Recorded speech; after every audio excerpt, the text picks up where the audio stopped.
Welcome back, Robin Hood.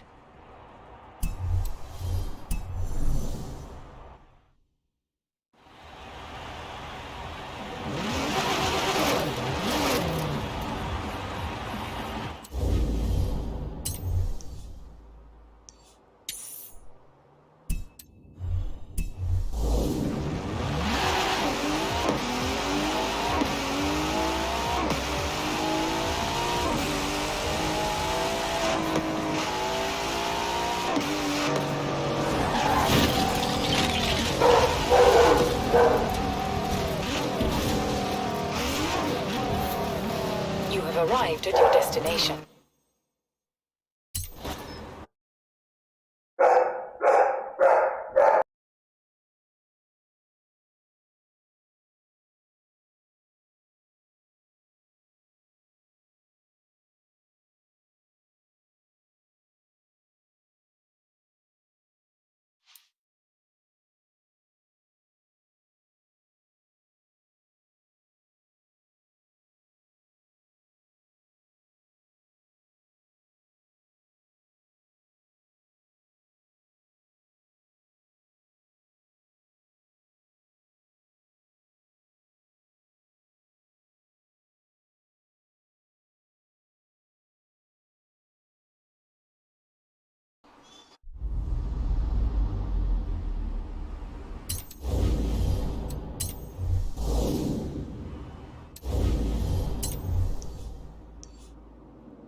Turn around when it is safe to do so.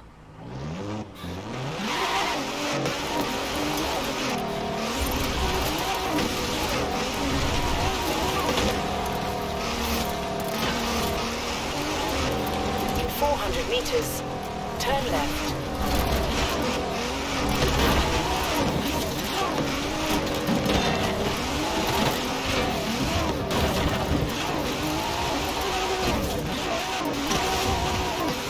Calculating route.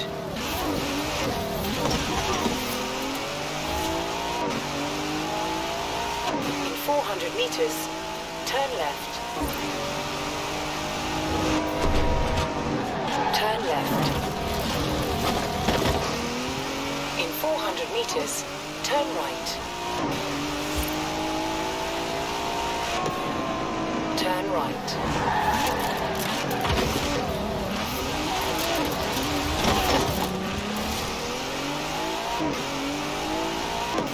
In 400 meters, turn left.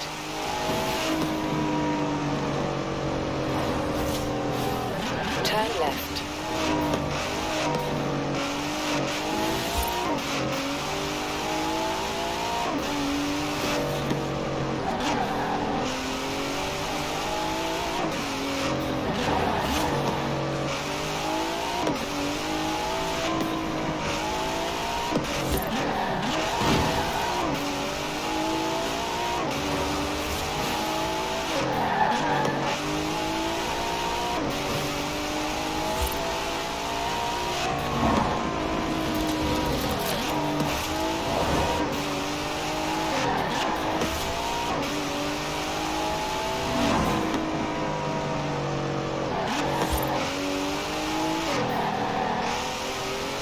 In 400 meters, turn right.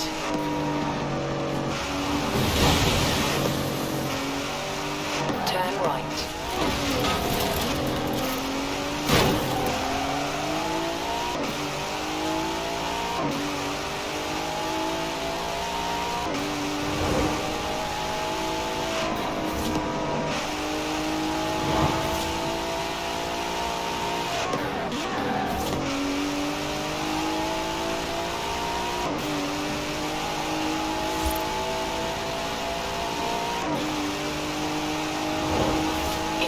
400 meters, turn right.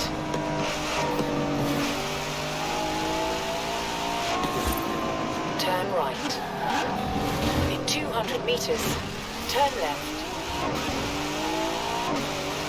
Turn left.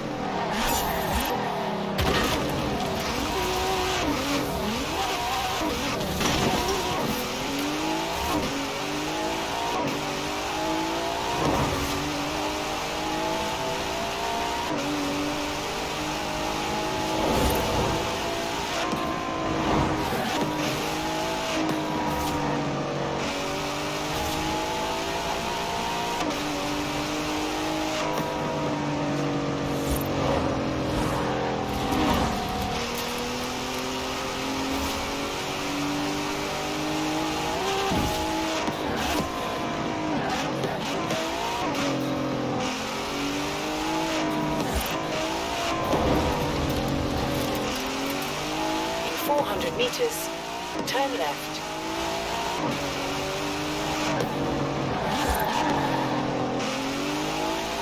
Turn left. In 400 meters, turn right.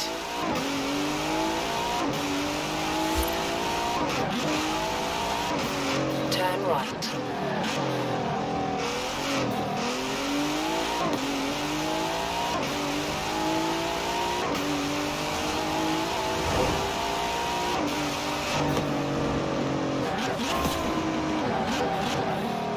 You have arrived at your destination.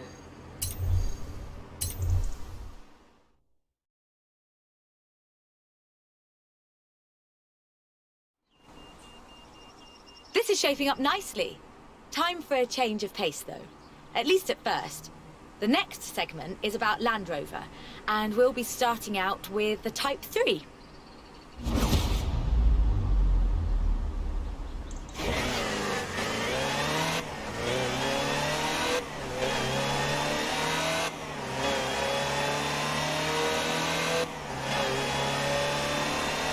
Land Rover, the British sports utility vehicle.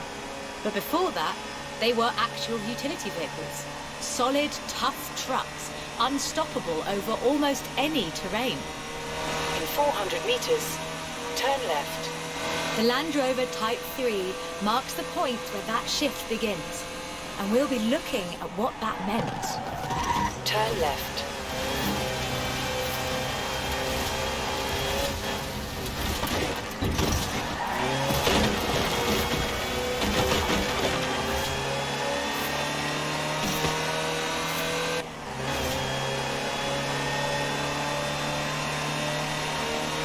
Land Rovers have taken on almost every task imaginable. They've been generators, tractors and ambulances.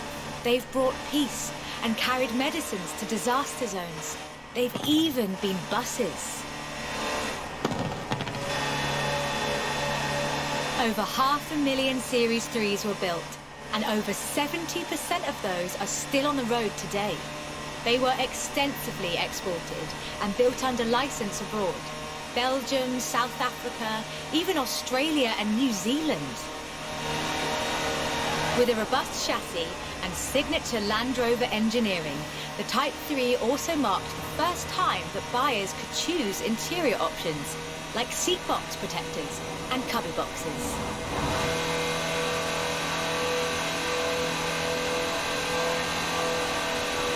That trend continued, and by 1982, Land Rover were offering the county spec Type 3. Leisure drivers could choose from such luxuries as all-cloth seats, soundproofing, and tinted glass. The trend was increasingly clear, and the future of the Land Rover was starting to take shape. If you squinted, you could already see the shape of the first sports utility vehicle, the Range Rover. While the stock Type 3 would never be particularly fast uphill, there is almost no hill that it couldn't climb. Or down, for that matter, if you put a proper winch on it.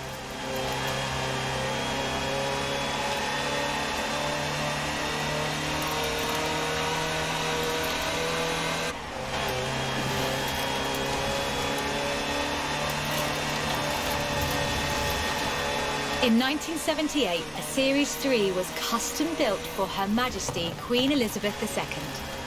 It only had 1,892 miles on the clock when it was auctioned into private hands. And it was in perfect condition. It would be.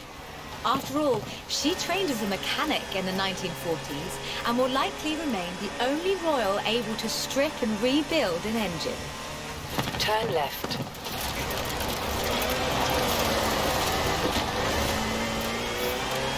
In 200 meters, you will arrive at your destination.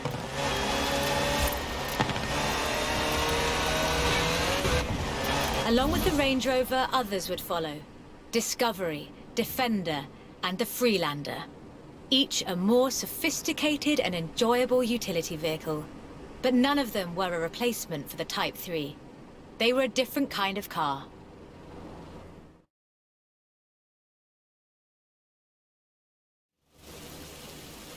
The Type 3 was arguably the first sports utility vehicle, an evolution of the design that would lead ultimately to this. The Bowler Nemesis, an off-road racing vehicle that turned into a production SUV, the Nemesis EXR.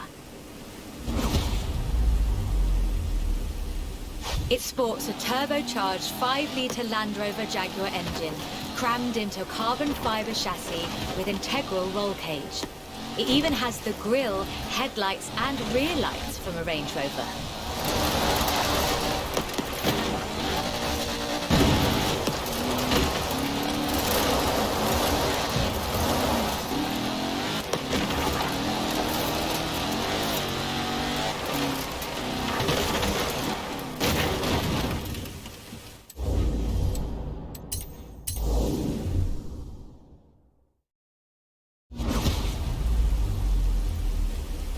It sports a turbocharged 5-litre Land Rover Jaguar engine, crammed into a carbon fibre chassis with integral roll cage. It even has the grille, headlights and rear lights from a Range Rover.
If you want to see what the Type 3 would be like if it ever stopped doing important things, this is it. And it's beautiful.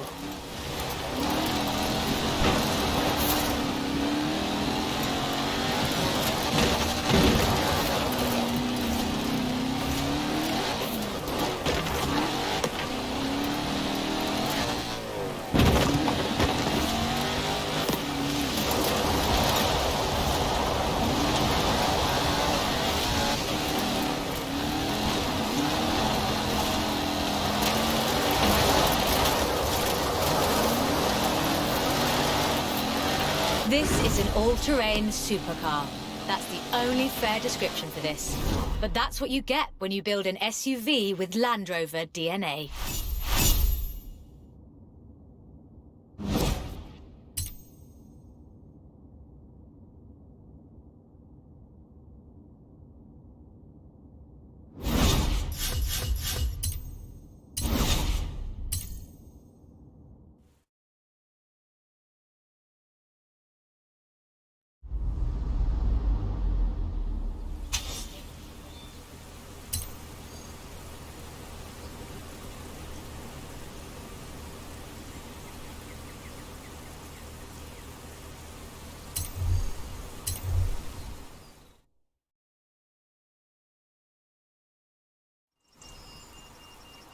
hope you're enjoying yourself. I know I am.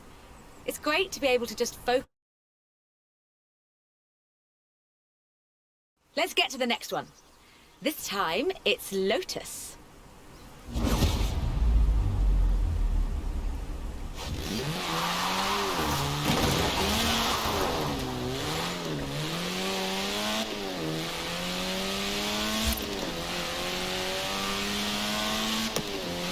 Lotus Engineering Limited began as many stories in British engineering do, in an old barn. The first Lotus cars were offered as kits. You built them yourself. From 1962, they began to actually build the cars themselves. The Elan Sprint showed exactly what they intended to do. Built around a steel backbone with a fiberglass chassis, the Sprint weighed in at a meager 687 kilos parked on the curb.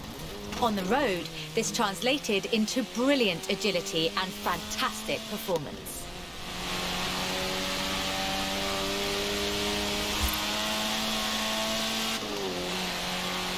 Designer Colin Chapman famously said, "Adding power makes you faster on the straights. Subtracting weight makes you faster everywhere." He knew what he was talking about. In 100 meters, turn right.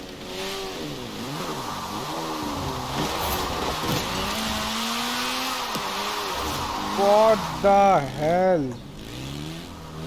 In 100 meters, turn left. Widely hailed as one of the greatest sports cars of the 1960s, the Elan would This be ride is closely so studied fucking and slippery. emulated, inspiring such masterpieces as the Mazda MX-5. The Elan has all the energy, style and enthusiasm you would expect. Bold, quick and fun. So much so that they put it in the name.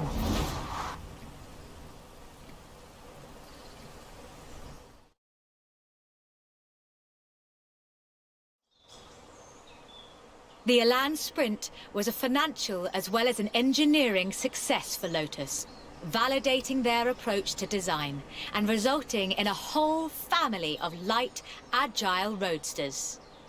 Which brings us to this, the Lotus Exige. It's heavier than the Elan, admittedly, but it's faster. Much, much faster. Touch the pedal, the Exige responds with instant, relentless acceleration, as you'd expect. With a 0 to 60 time of 3.8 seconds and a top speed of 170 before upgrades and tuning, the Exige is uncompromising.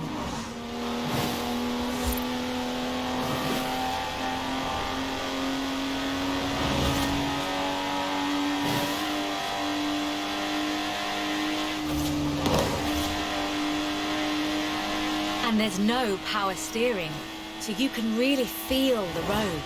A genuinely thrilling drive, and one that isn't afraid to demand you take it seriously. In 400 meters, turn left. Turn left.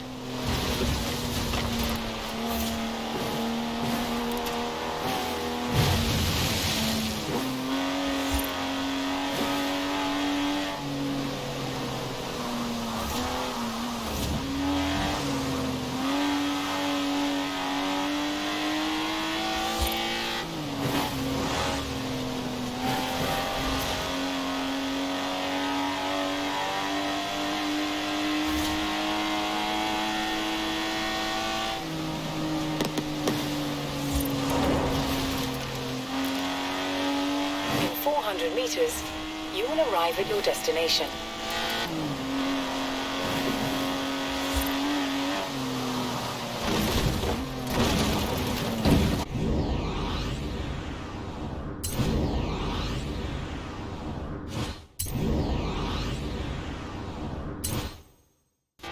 In 200 meters, you will arrive at your destination. And with rumoured launches of 2 new cars in 2020, Lotus looks set to push the benchmark of the experienced sports car well into the next century. Come on.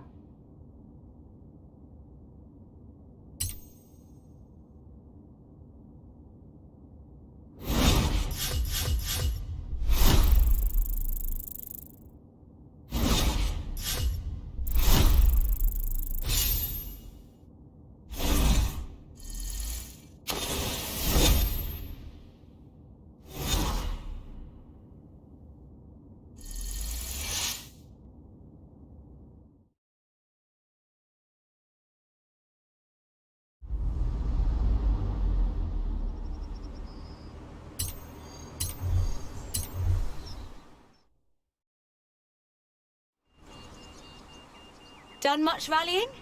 That's a joke. We've all seen what you've been up to.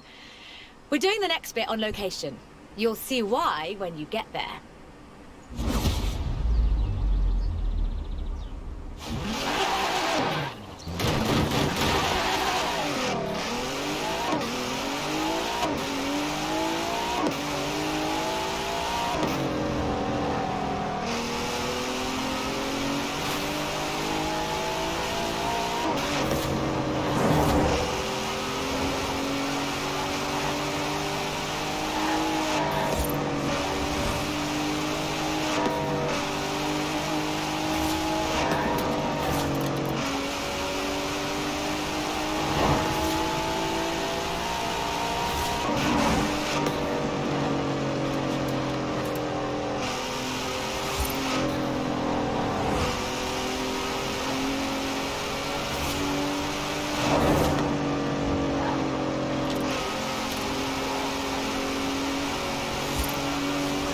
In 400 meters, you will arrive at your destination.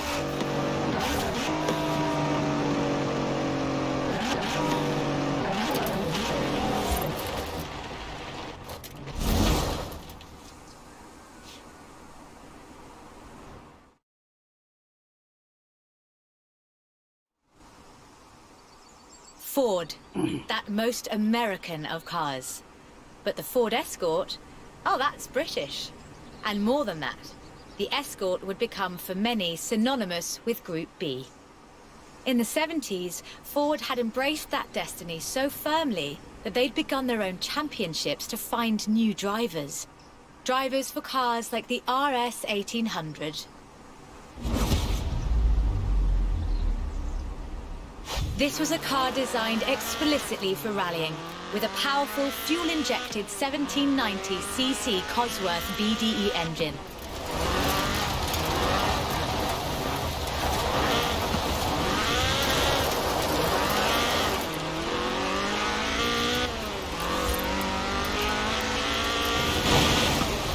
Homologation rules required that all cars entered into the Group be production, so Ford built 200 of them.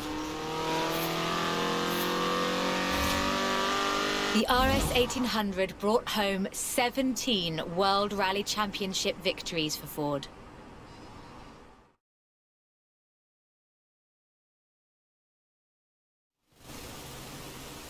So, of course, Ford set out to design a better one. The RS 200 Evolution was their answer. A purpose-built rally car designed to do one thing: win Group B. With a 1.8 turbocharged Ford Cosworth BDT engine and all-wheel drive, the RS200 had perhaps the best suspension platform of any car of its era. The chassis was fiberglass from Reliance, and a massive Ford parts bin was raided to give the car that iconic look. Fortunately, Ford built over 200 as part of the homologation requirements for took Group the B, shortcut. so you can still find them. That's gotta if be you're some lucky. kind of world record in this. Yeah, nailed it. Did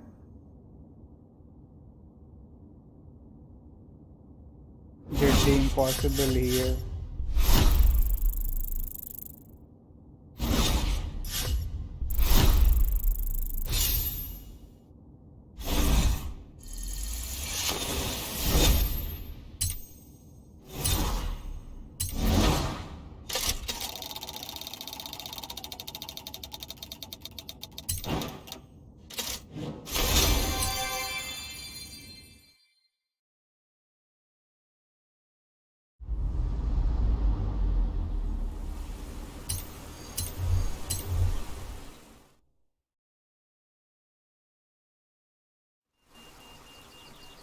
know, I really like this car.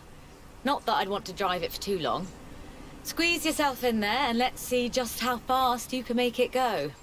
Which won't be too fast. But hey, I could be surprised. This ride is so The funny. Peel P50 has the dubious honour of being the smallest production car in the world. A Okay. one-door microcar coupe, featuring a 42cc air-cooled engine, capable of a heinous 38 miles an hour. And a handle, so you can pick it up and carry it with you when you get to work. And keep in mind that this is the production version. The prototype had the single wheel at the front. Why would you think that was a good idea?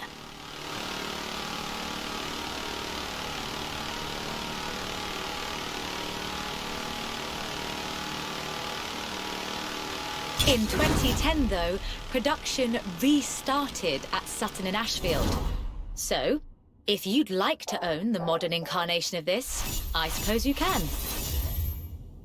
Okay, we nailed it. That ride is so funny. They use the term squeeze yourself in it. That shows how small that ride is. You have to squeeze yourself in it.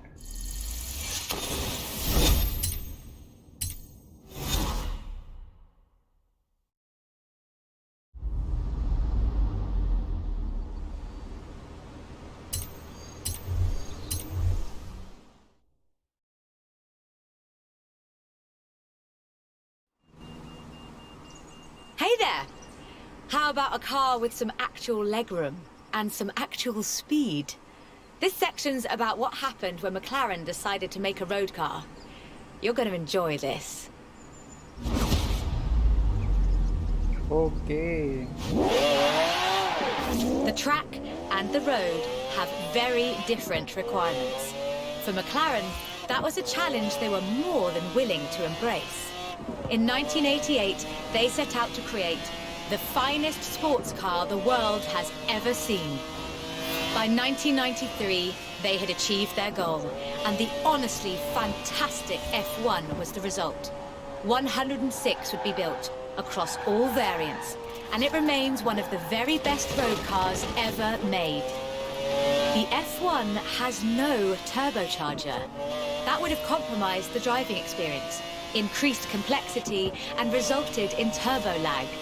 The F1 is a naturally aspirated supercar, one of the fastest in the world, in fact.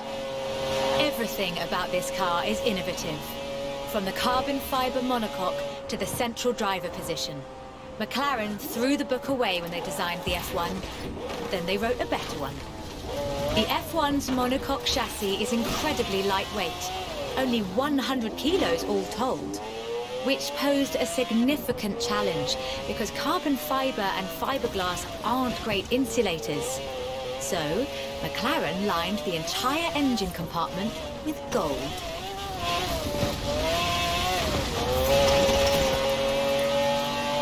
McLaren's racing heritage is so deeply ingrained in this machine that when they took it to Le Mans in 1995 and faced off against purpose-built racing machines, they won.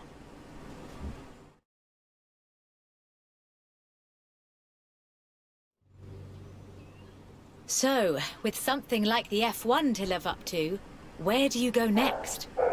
Well, you throw the book away again and write an even better one.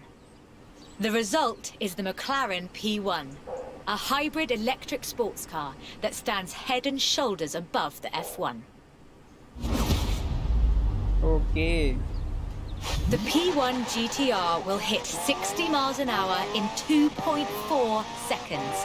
That's 0.7 seconds faster than the F1.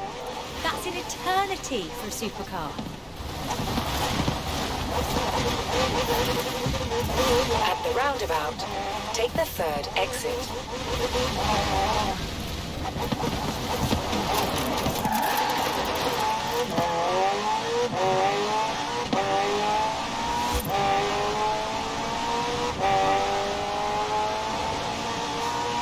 Remember those problems with turbo lag? McLaren solved that with the hybrid drive. While the turbos build pressure, the electric motor drives the wheels. No turbo lag, just torque. And because it's a hybrid, it has an all-electric range. Running on batteries alone, that's 6.2 miles. A bit more if you're going downhill.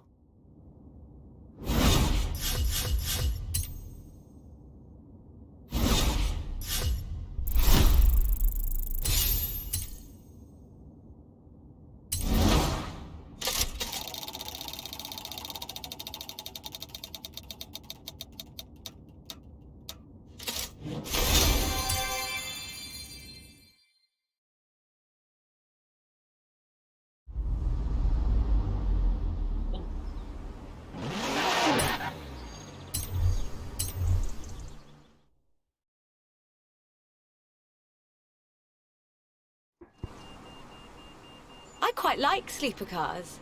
Did Alex ever tell you the story of what we got up to in Colorado? There was this sleeper car competition, you see. Let's just say no one was ready for the sunbeam.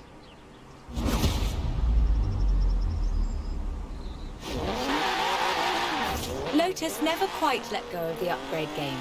So in addition to building their own supercars, they upgraded cars from other marques too. The Lotus Carlton was one such aftermarket upgrade. Lotus took a respectable four-door Vauxhall saloon and turned it into a supercar. From the outside, there are a few signs that this is something special. Wider wheel arches, that sort of thing. But under the bonnet, that's where the magic starts.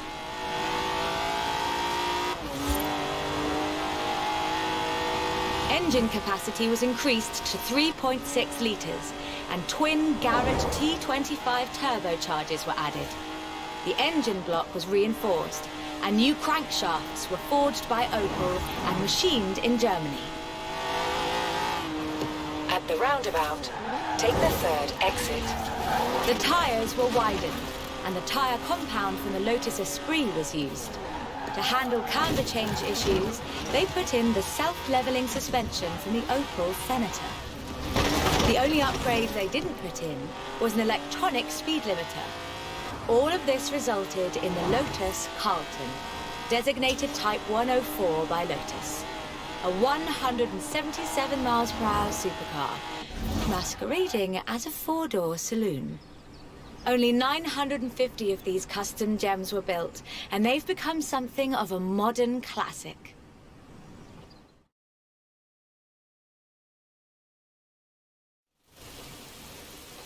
The Lotus Carlton was an example of how to turn a saloon into a supercar, but that's not the only thing Lotus got up to. In 1979, Chrysler approached Lotus to create a strict rally version of their Sunbeam three-door hatchback. Lotus, as you might imagine, rather enjoyed the challenge. They took the rear-wheel drive hatchback and changed everything that matters. They stiffened the suspension, improved the anti-roll bars, and widened the transmission tunnel.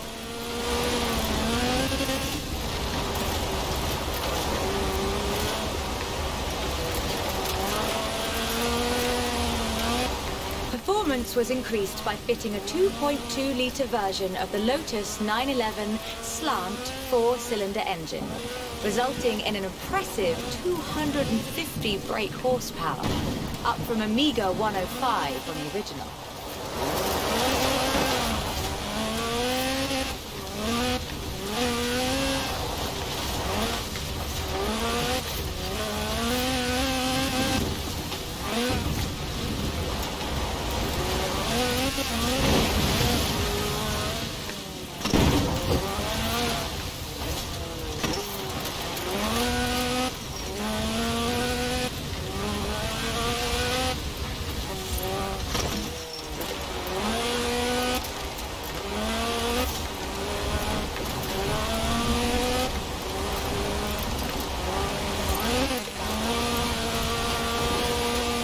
Makes you wonder if Lotus should do more conversion. It's a silly question, actually. Lotus should do more conversions. In fact, I'll call them right now.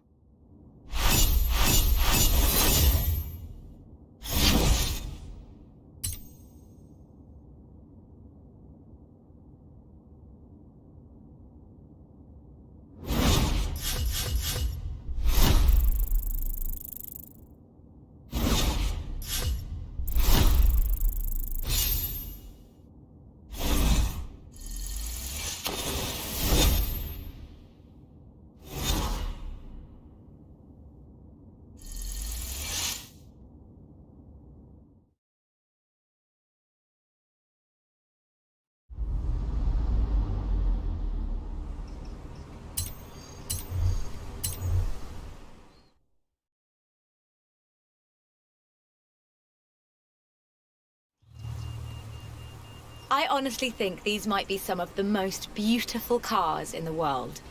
And the story of how it came about is, well, really British. Get in the car and let's get this segment.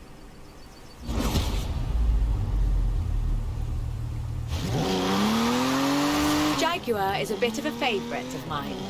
The company is almost 100 years old and was originally founded to build sidecars for motorcycles. But this is the car that really set the bar, I think. The 1961 E-Type.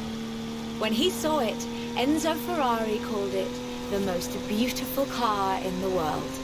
High praise indeed. He wasn't alone in his admiration. Accolades have followed this car ever since. It's been in movies, comics, games, and TV shows. Unlike some later cars in the marque, it wasn't just looks though. The E-Type was light and fast. It would do 153 miles an hour and stopped on innovative four-wheel brakes that were better than anything Ferrari or Porsche or even Mercedes-Benz had.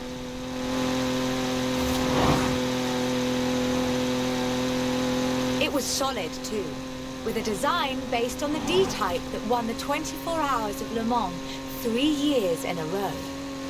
At the roundabout, take the second exit. Turn around when it is safe to do so. Anyone who owns an E-Type will tell you that the key to their reliability is to drive them regularly, as if you'd need the excuse.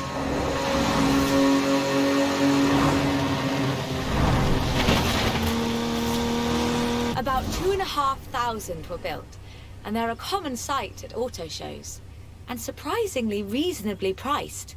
All in all, an almost perfect Jaguar.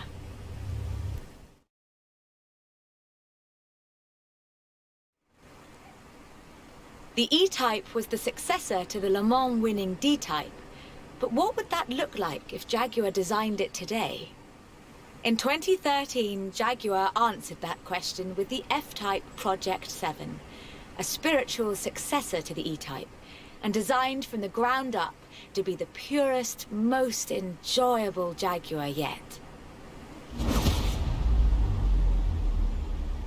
The car's heritage is proudly displayed in the gorgeous D-Type curves and the distinctive aero hunch behind the driving position.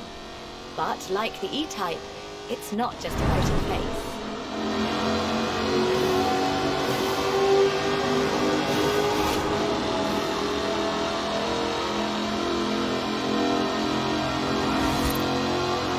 By a 5-litre V8 supercharged engine. With a fully aluminium body, it's blisteringly fast, with a 0 to 60 speed of 3.8 seconds and a top speed of 186 miles an hour. A car as beautiful as this must surely have been a carefully authored design. Actually, it started as a sketch by designer César Pierri, thrown together one Friday in his free time.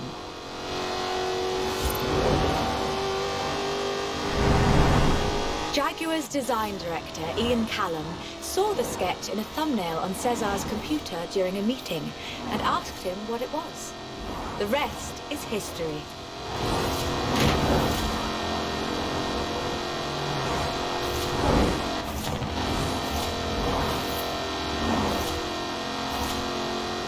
250 Project 7s were built, as both a successor to the E-Type and as a celebration of Jaguar's victories at Le Mans.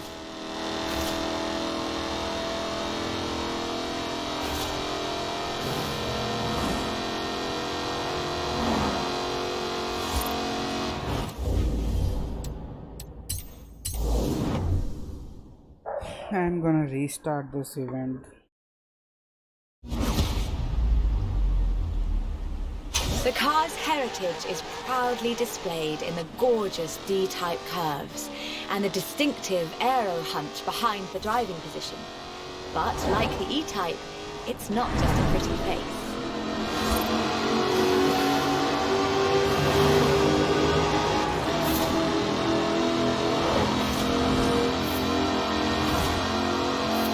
Powered by a 5-litre V8 supercharged engine, with a fully aluminium body, it's blisteringly fast, with a 0 to 60 speed of 3.8 seconds and a top speed of 186 miles an hour.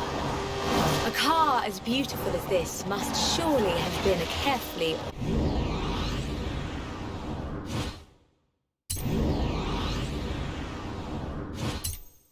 authored design.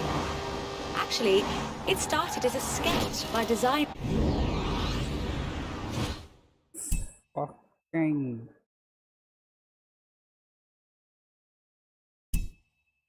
Cesar Pieri, thrown together one Friday in his free time.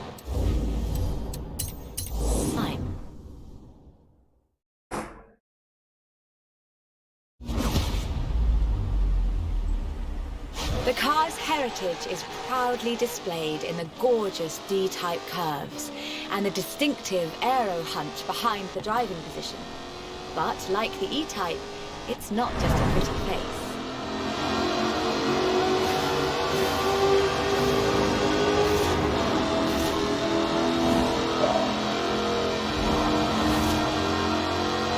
Powered by a 5-litre V8 supercharged engine, with a fully aluminium body, it's blisteringly fast, with a 0 to 60 speed of 3.8 seconds and a top speed of 186 miles an hour. A car as beautiful as this must surely have been a carefully authored design. Actually, it started as a sketch by designer Cesar Pieri, thrown together one Friday in his free time. Jaguar's design director, Ian Callum, saw the sketch in a thumbnail on Cesar's computer during a meeting and asked him what it was. The rest is history.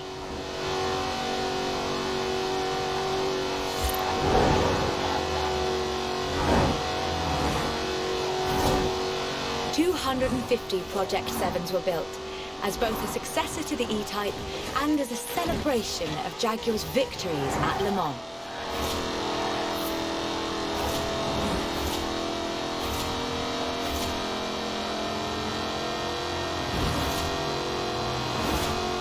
I think I speak for all of us when I say, thank heavens for Cesar's Friday afternoon doodle.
We're almost done, but we saved the good stuff for last.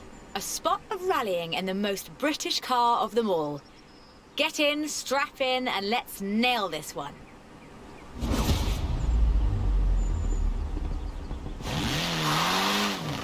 There is one car built in Great Britain that is, quite fairly, considered one of the most influential cars of the century. It's a surprisingly spacious little city car with a side-mounted engine. It's an icon of popular culture. It's been built on every continent where there's a car factory. It's the Mini.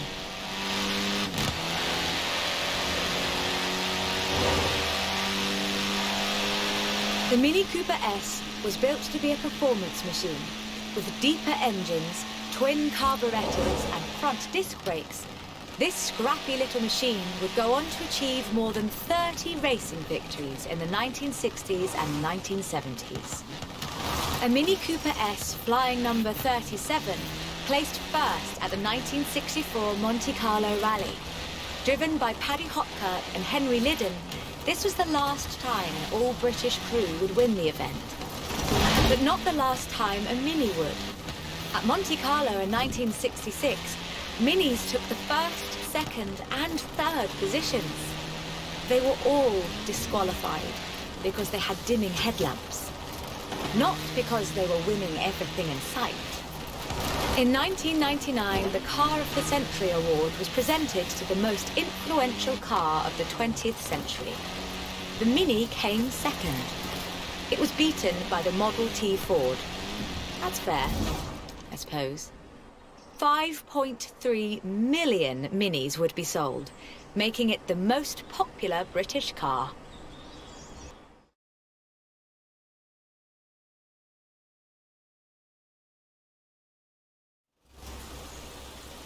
And then, in 2000, BMW resumed production of the Mini, breathing new life into the iconic marque.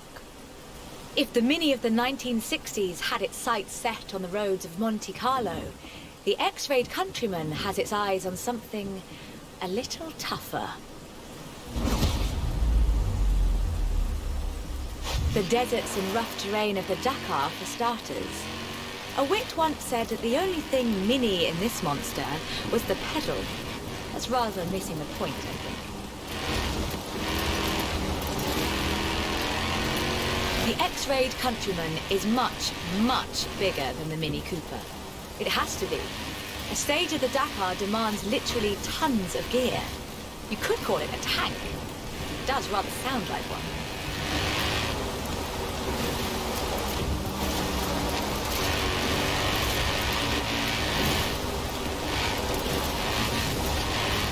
When Mini's X-rayed division set out to build this thing, they had one goal in mind: winning the Dakar. And they did, every year, from 2012 to 2015.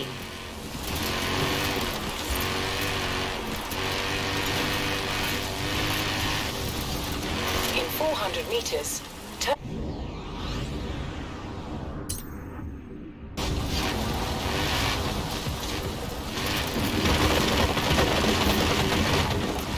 It's designed to be driven for 2 weeks over deserts and badlands, 5 kilometers above sea level.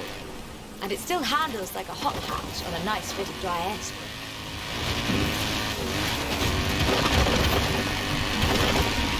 Owners come and go. The heritage of a car like the Mini is more than who owns the keys to the shop. I fully expect to see Mini's wings flying for another century.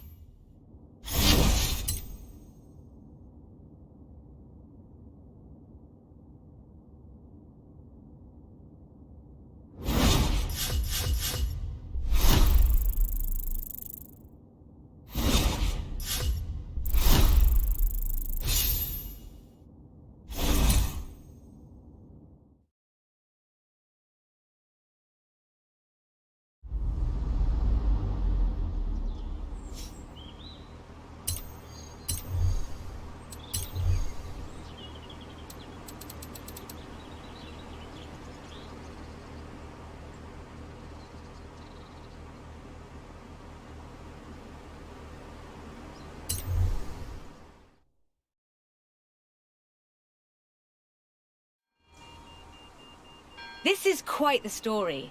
Bentley at Le Mans in the 1930s. Gentlemen racers, heroic driving, and a personal hero of mine. Take good care of the cars, though. Both of them are mine.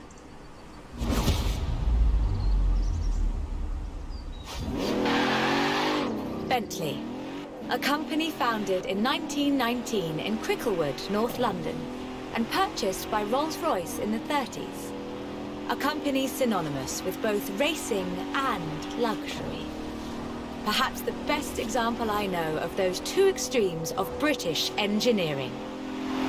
For almost a century, every Bentley was hand-built to exacting standards. So at the beginning of the 21st century, when Bentley revealed their first mass-produced car, there were a great many questions. The car was the Continental GT, an elegant grand tourer that combined a racetrack pedigree with exquisite style and all the power you could need.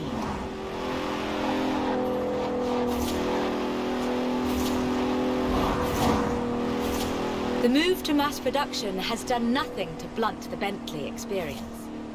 The 2017 Continental Supersport is responsive, fast, and beautifully designed.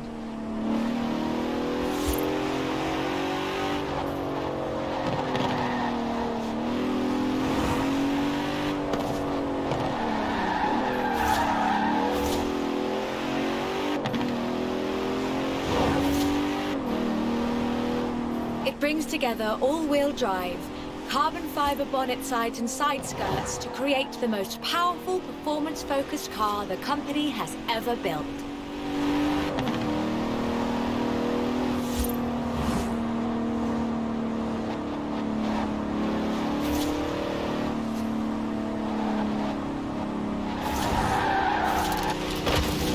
But never forget, Bentley's pedigree is racing.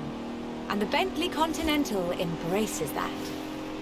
In 2007, a largely standard Continental Speed GT broke Bugatti's record for the flying kilometre on the frozen Baltic Sea. And then in 2011, they broke their own record. 205 miles an hour, both ways, on ice. Even when building these gorgeous Grand Tourers, Bentley is driven to excellence.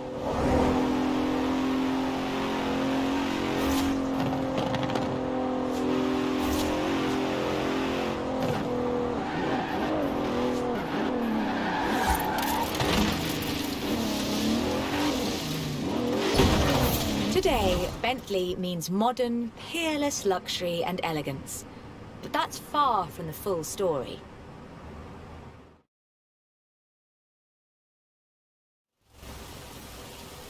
A century ago, Bentley meant something else entirely. It meant Le Mans. In 1930, eccentric race team owner Dorothy Paget financed a rather special Bentley at the Le Mans. It was a 4.5-litre supercharged masterpiece, driven by Sir Henry Bentley Boy Birkin. It posted the fastest time on the day, but it failed to finish. But what a race it was. Sir Henry's courageous driving forced Rudolf Caracciola's 7-litre Mercedes out of the race at the cost of his own victory. But in doing so, he handed the day to the Bentley Sixes. A gentleman racer indeed.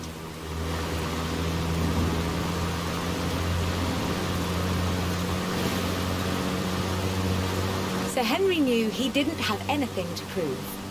In 1929, the adventurer Mrs. Mary Victor Bruce had already driven the resolutely modern 4.5-litre Bentley at Monte, setting distance, speed and endurance records. The Bentley's performance so annoyed Ettore Bugatti that he called it the world's fastest lorry.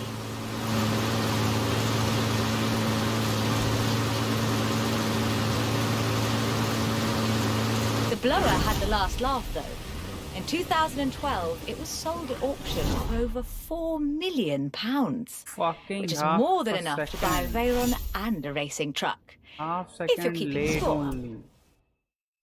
To try that again. Missed the 3 star just by half second.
But what a race it was. Sir Henry's courageous driving forced Rudolf Caracciola's 7-litre Mercedes out of the race at the cost of his own victory. But in doing so, he handed the day to the Bentley Sixes. A gentleman racer indeed.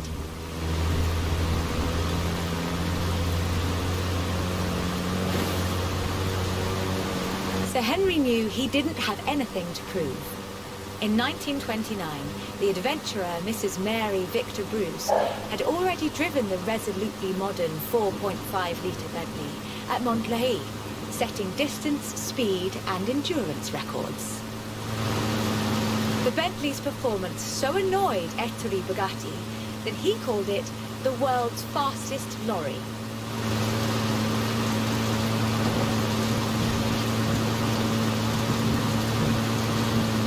The blower had the last laugh, though. In 2012, it was sold at auction for over £4 million, which is more than enough to buy a Veyron and a racing truck, if you're keeping score. Hell with the 3 star. 0.1 second.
Like I told them, can't make a film about car culture around here without you in it, can they?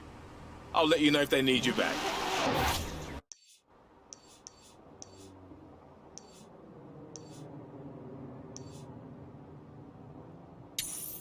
Turn around when it is safe to do so.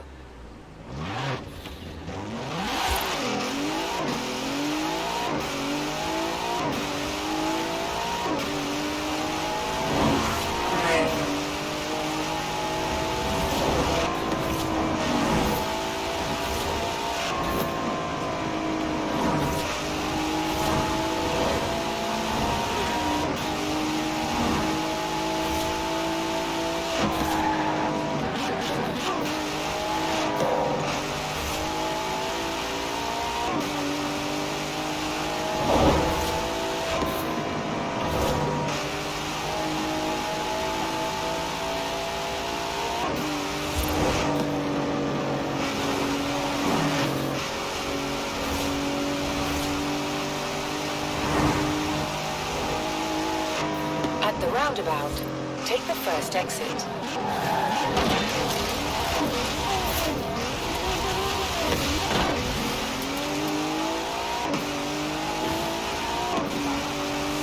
400 meters, you will arrive at your destination.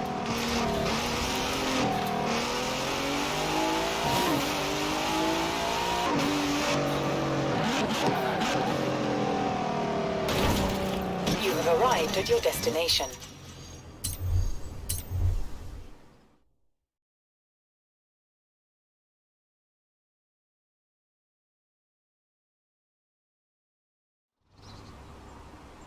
We're going back to the asphalt. Sealed roads, motorways, hard surface speed and agility. And this time, I've got a proper track weapon for you. My Viper GTS ACR. It's street legal, but it probably shouldn't be. Gonna make a seriously wicked video. I mean, if that's okay with you? Let me worry about the view count. You just do your thing.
To show me more than that.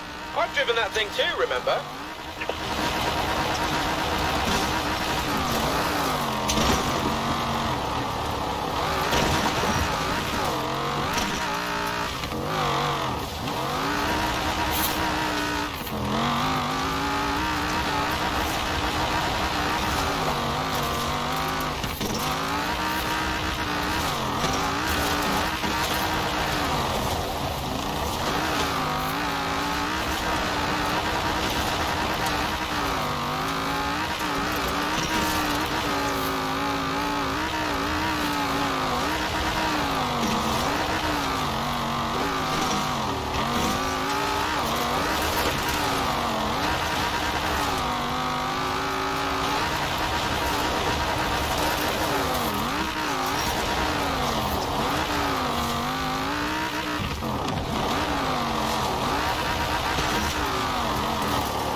That's it. Stay off those walls and out of traffic. Keep it slick.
get to drive my Viper, but now I can get my phone out and watch you throw down in it anywhere, anytime. Sorry, but I can, and I will.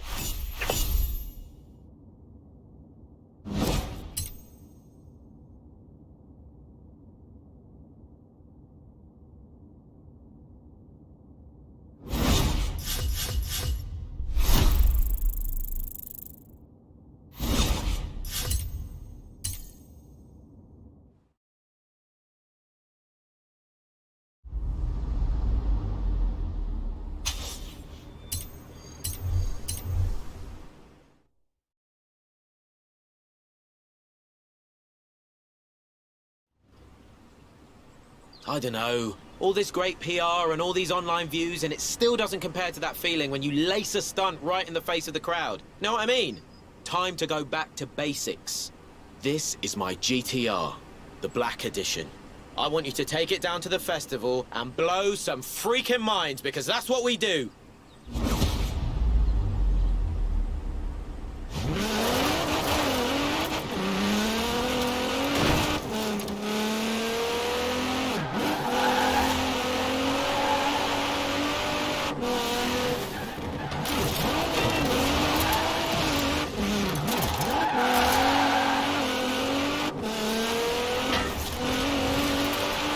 Roundabout. Take the third exit.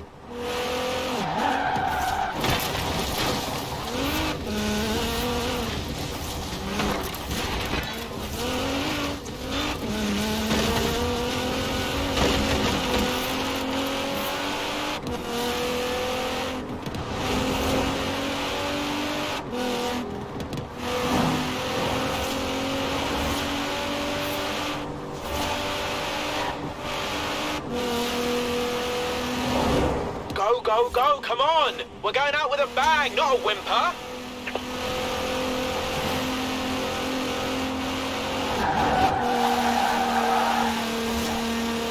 In 400 meters, turn right.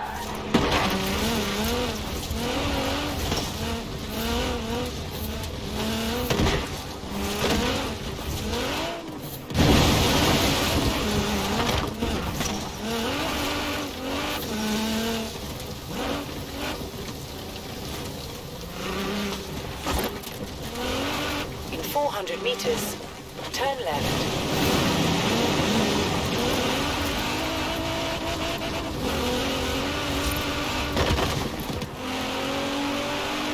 Turn left.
Thanks a lot. And because you've been so amazing, I figured you might as well keep the car this time. No, I'm kidding. It's definitely mine. But you can come down and borrow any of my cars anytime you want. What are you talking about? Of course you can.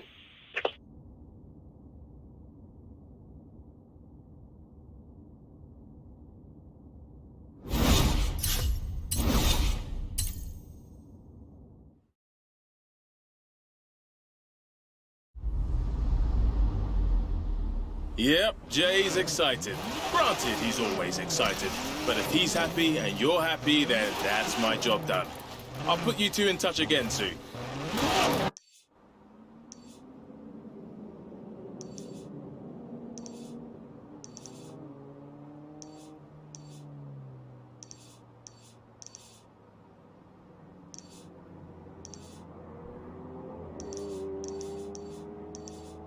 the big races I will complete in the next stream.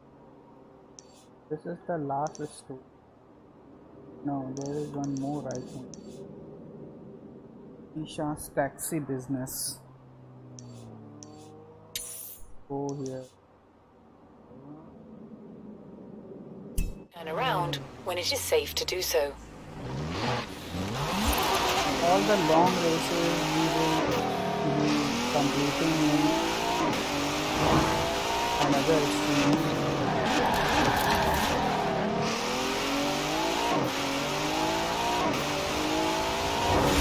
At the roundabout, take the third exit. Turn around when it is safe to do so.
Arrived at your destination.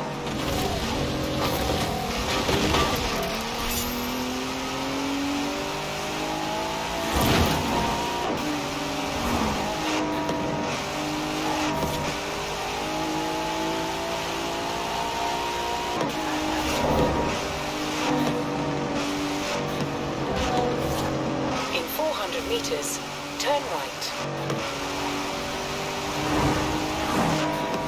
Turn right.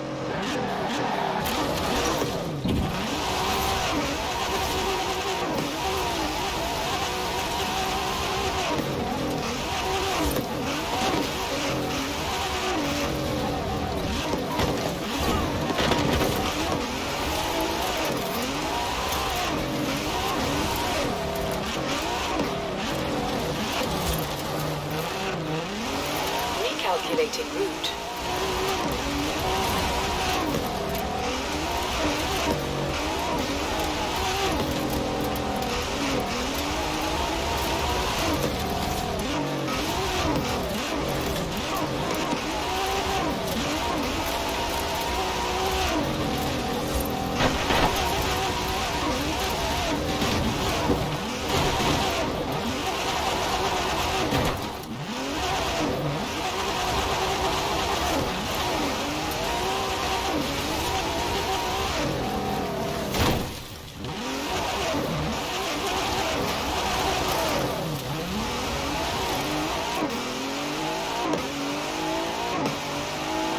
In 400 meters, turn left.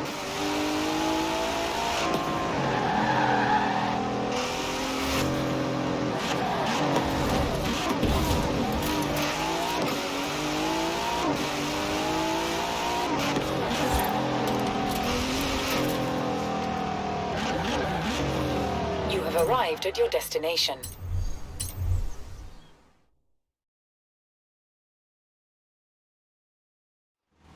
Great to see you. You ready for this? Aisha will handle the clients, you handle the driving. You are going to love the driving. And who are you? Oh, the driver, the one Joel sent. Yes. So the business plan was for a premium taxi service around the UK. You know, get where you're going fast. But with Horizon in town, the definition of fast has changed somewhat lately. So you're hired.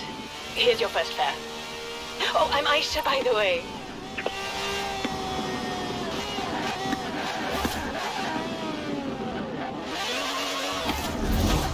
You've arrived. Oh, that was quick. Excellent. What was your name again? Never mind. I'll call the passenger for you. Now, first impressions are everything. This has to be fast, clean, and friendly. Oh no, did I clean the car? Yes, I did. I'm sure I did. You'll be taking this one over to the festival. Make sure it goes well. G'day, how are you? I'm so excited to get to Horizon UK. I went to Horizon Australia and it was amazing. Have you been to the festival yourself? Not a talker, eh? That's okay. Never been to the UK before. I only landed last night. But I'd say the main difference between here and Australia so far is that we're better at everything. In 400 meters, turn right. Turn right.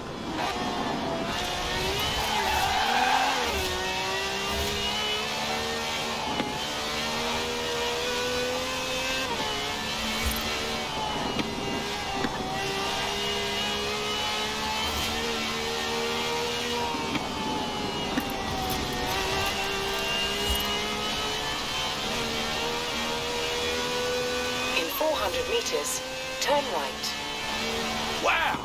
Is that the festival? It's massive! Take it back. You Poms might have actually beaten us at something for a change. Turn right. Turn left.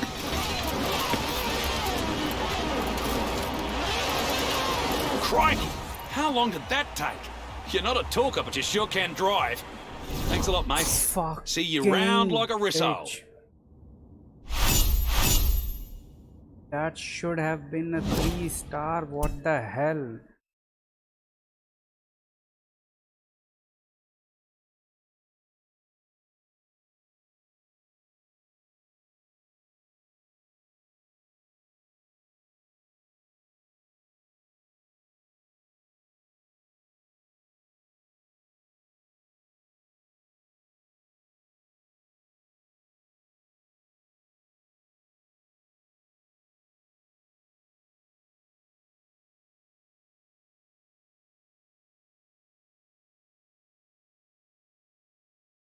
I'm going to complete all the story chapters today, and after that all the long race will be completed in the next.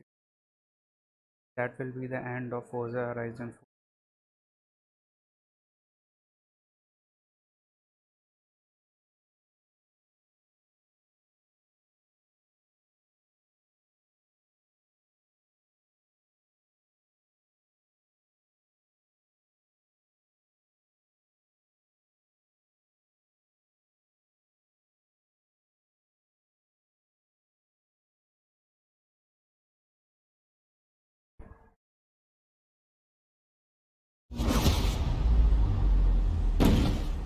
G'day, how are you? I'm so excited to get to Horizon UK. I went to Horizon Australia and it was amazing. Have you been to the festival yourself? Not a talker, eh? That's okay. Never been to the UK before. I only landed last night. But I'd say the main difference between here and Australia so far is that we're better at everything.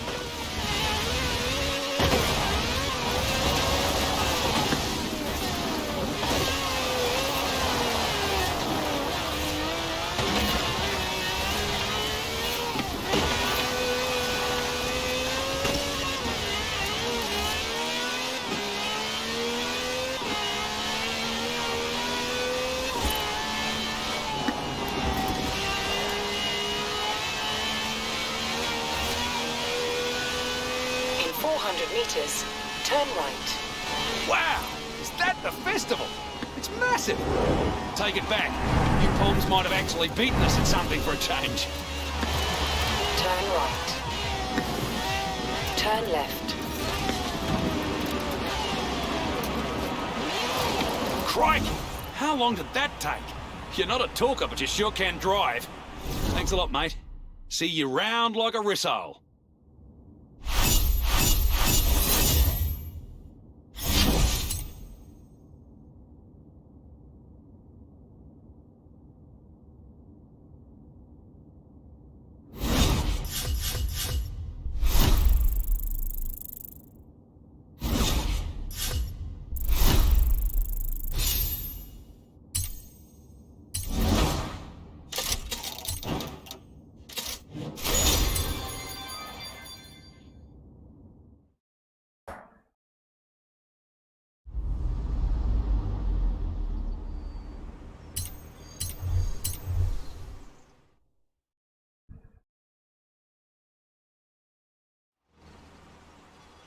So, your first fair went well?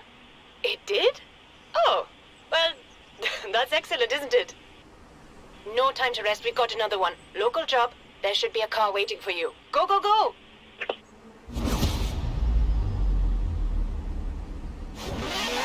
I've set the pickup location for you. I don't care how you get there, just get there.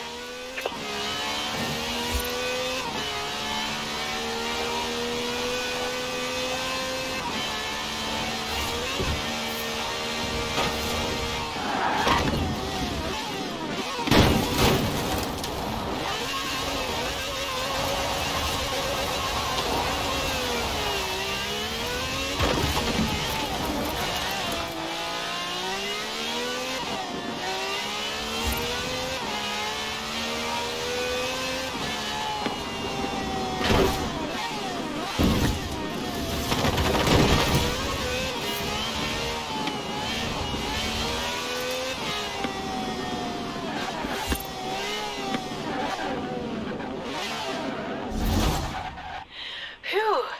All right. Park, wait, breathe.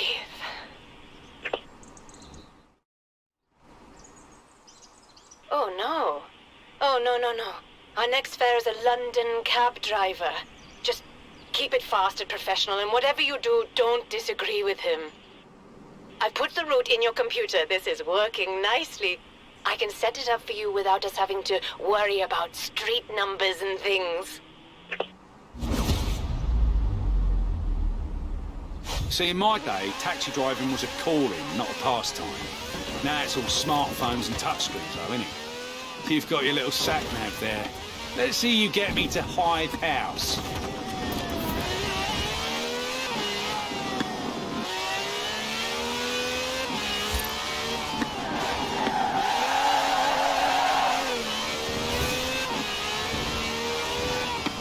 Now, see, you should have taken a turn back there. What did I tell you? These gadgets and gizmos are never going to replace good old-fashioned know-how. Oh, hold on. Yeah, this is still the right way.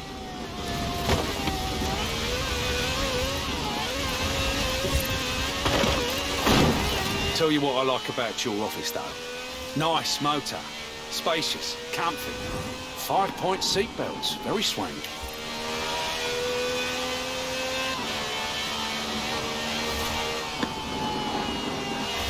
In 400 meters, turn left. Turn left.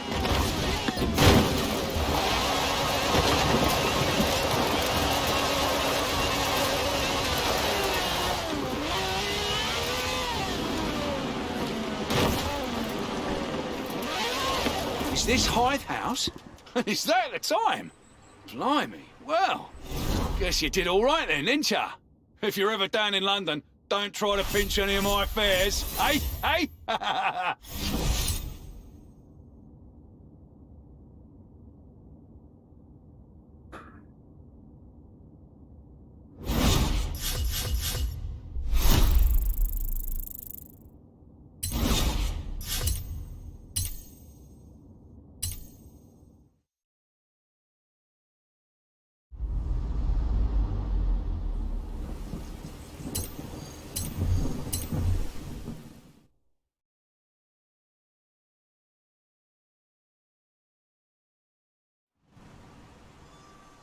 don't believe this. Our last fare left a bad review. Way too fast, reckless driving, no conversation, 0 stars. The nerve of him. Oh, well, doesn't seem to have lessened demand. I've been hoping to increase efficiency, so I went down to the Horizon Auto Show and spoke to a young man named Jamin. He seemed like a nice guy, so I let him make some changes to the car. Not sure what they were. Tell me if you notice any difference. In 100 meters, turn left.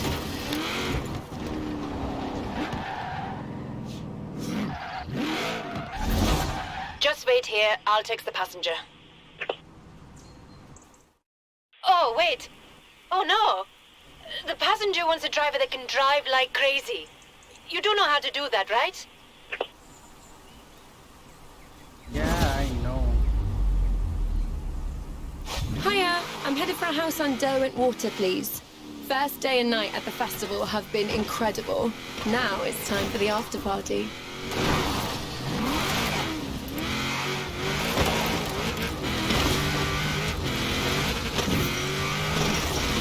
Oh, you're not the driver with the bad review, are you? I was hoping I'd get you. Too fast, too slick, and no talking. Sounds like the best taxi ride ever for a Londoner. Let's go.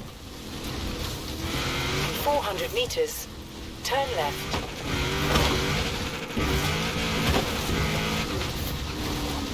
In 400 meters, turn right.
Turn around when it is safe to do so.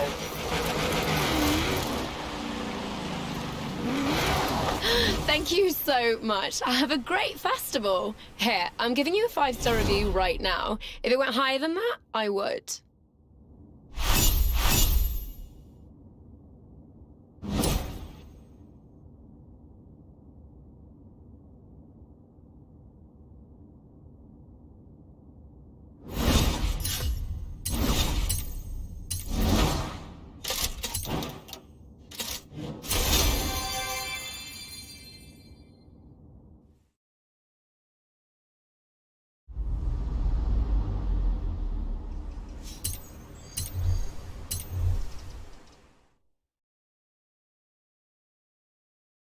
So many fares, so many passengers. I'd hire someone to help me process them all, but I'm afraid it would just free me up to panic about something else.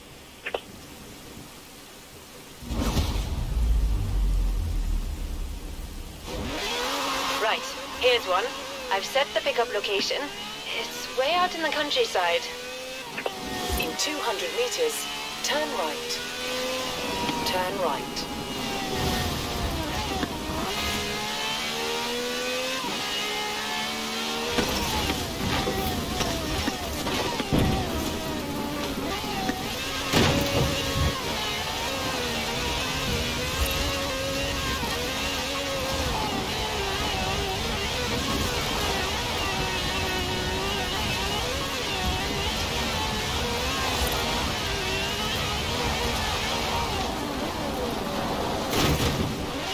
Recalculating route.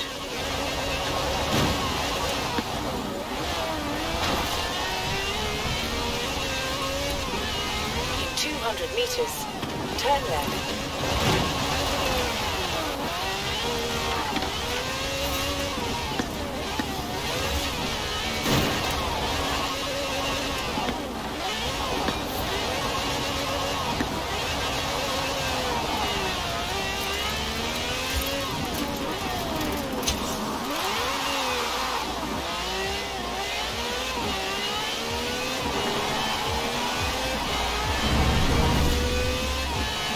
Hi Rehan, Yumi, how are you, buddy? 400 meters, turn left.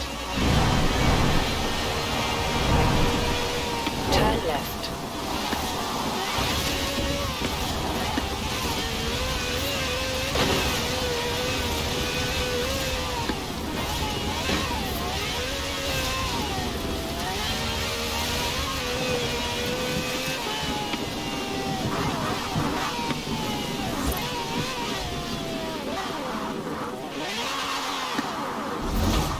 Now where's the passenger?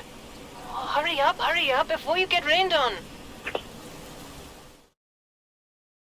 I've calculated your optimum route and uploaded it to your onboard computer, because it's not as if I don't have 1,000 other things to do.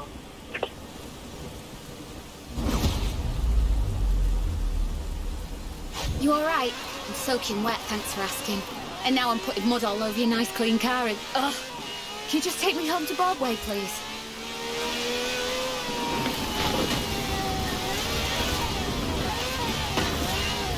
Turn around when it is safe to do so.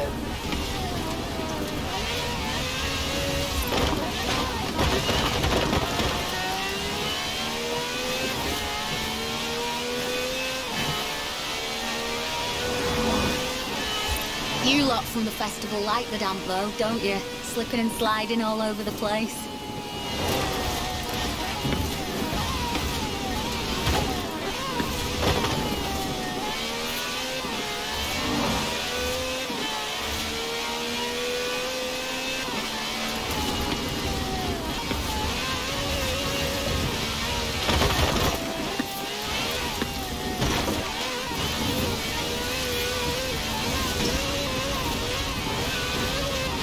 In 400 meters, turn sharp right.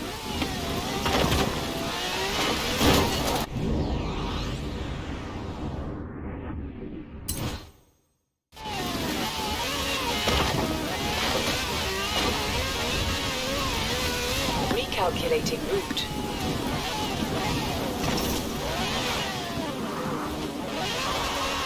I'm gonna go inside and have a cup of tea and a very long, very hot bath. Thanks for saving me. You go enjoy the weather. Glad it's fun for someone.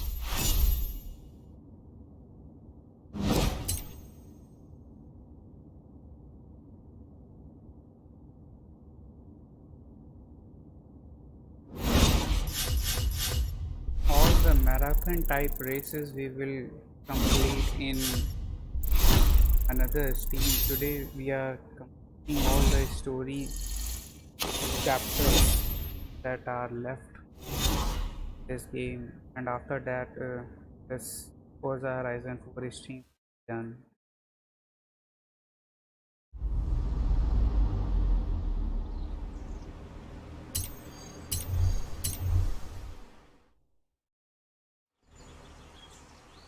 Well, despite the business bringing in far more passengers than we can handle, our friend Joel Carter thinks we need to do a little advertising. He's organized it for us. How nice of him. He won't tell me exactly what it involves, but he insists on you as a driver. In 200 meters, turn right. Turn right.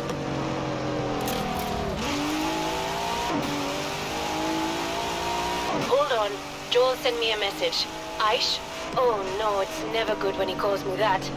I ran a cross-promotion contest with my world's fastest label to give away the quickest taxi ride in Horizon history.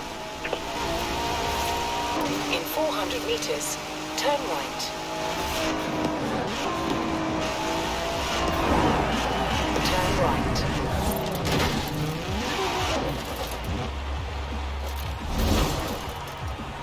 The winner is a Horizon fan all the way from the US.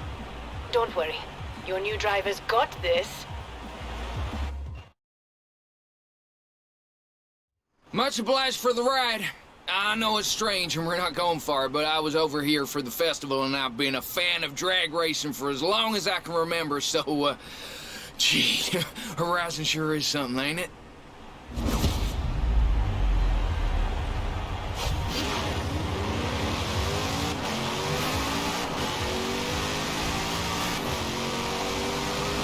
Well, I can't wait to get home and tell everyone about this. Not for a while, though. I ain't finished with the festival yet. Thank you to you and Joel and everyone.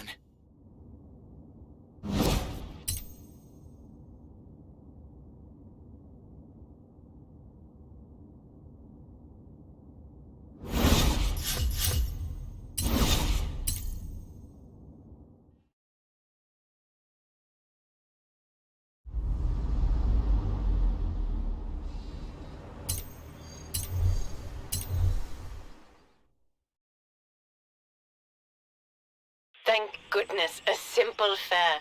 Passenger had a breakdown and needs a lift home. Off you go.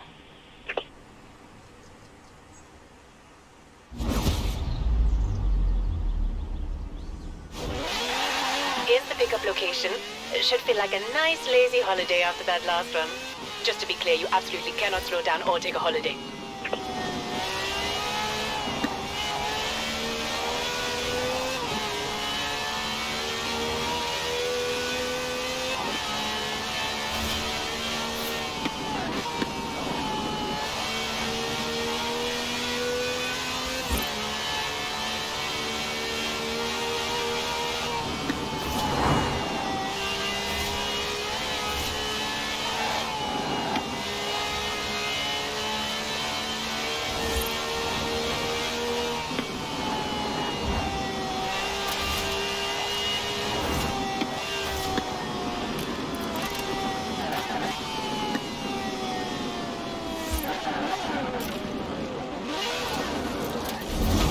Park it here. The passenger shouldn't be far.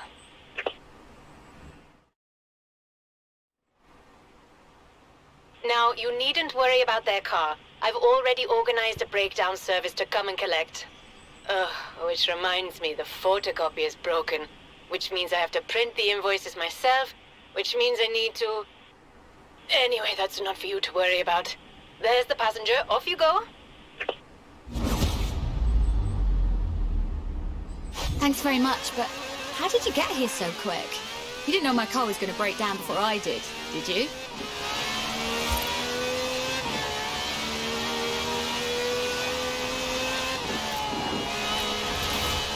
It's always like this. Just when you need to get somewhere, a light comes on and the car stops working.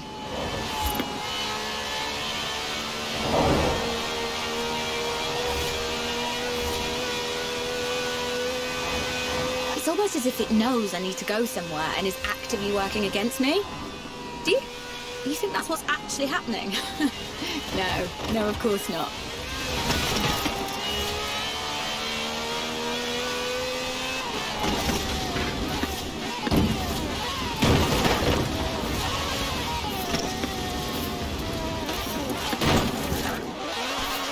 Fantastic.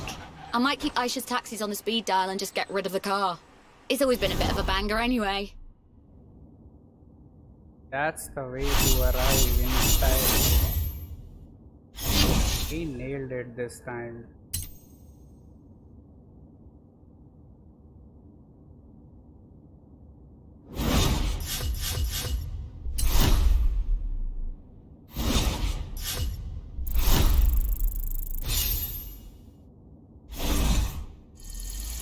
Hey, Robin Hood. You've just earned your gold wristband. This puts you among the best of the best, the biggest names at the festival, the legends of Horizon. So please try not to lose it.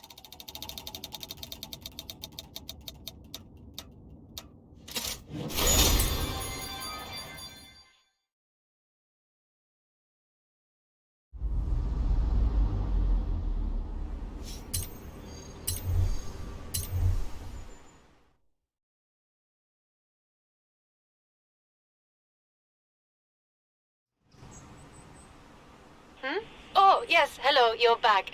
What did you make of that last fare? Excellent, wonderful. Don't tell me there's no time. I have another passenger waiting for you.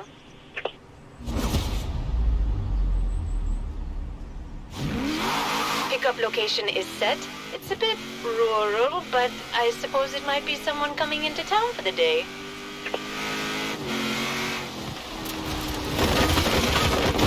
What? Let's restart this. What just happened? My car flipped upside down.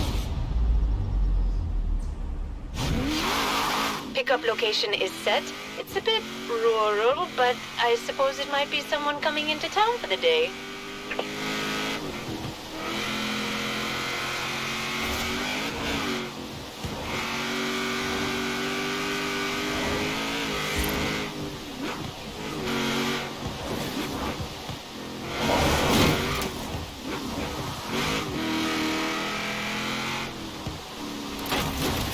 In 400 meters, turn left.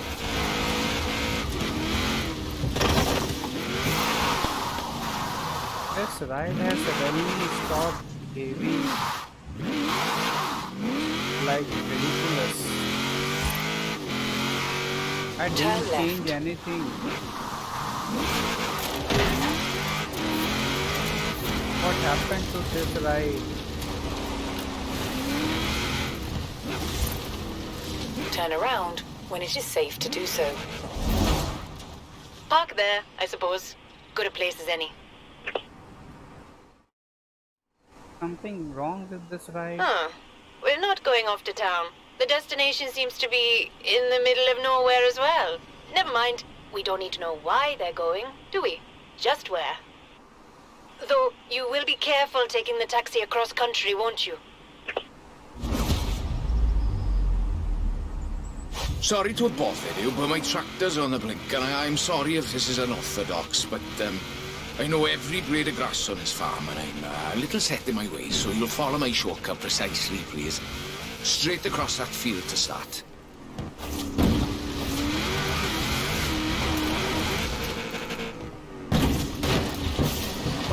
What the hell?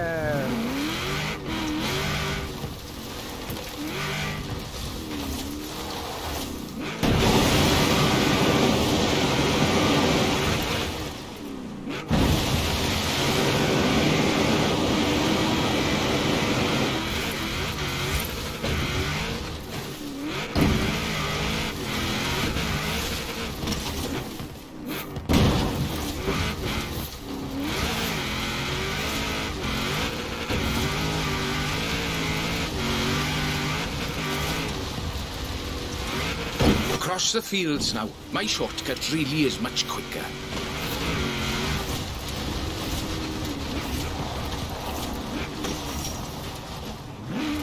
There now, wasn't that a good shortcut?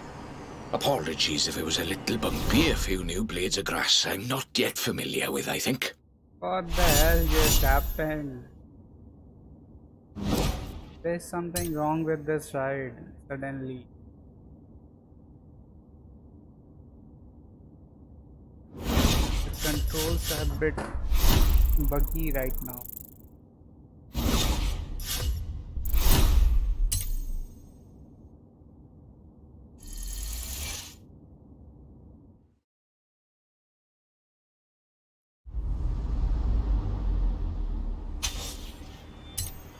How many more chapters does this have?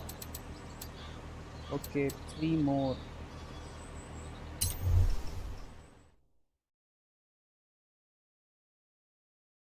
And after that, this whole chapter will Next be passenger has already been waiting at the handled pickup that way. location for 20 minutes. What are you waiting for? Go! Just because they're overeager doesn't mean we can be late.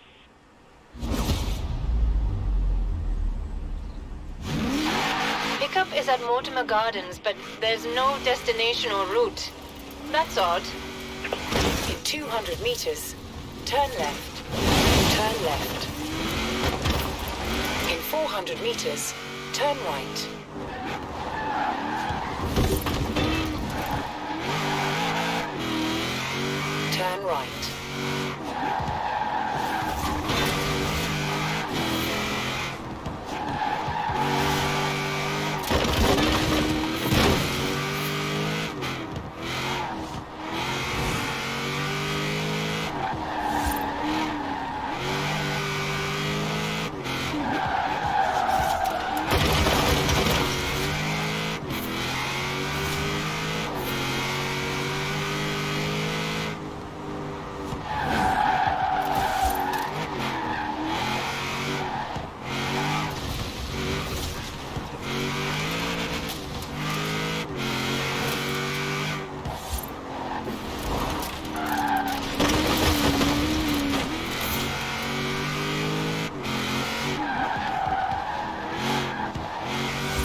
200 meters, you will arrive at your destination. Turn around when it is safe to do so. This is the place. You better pull up.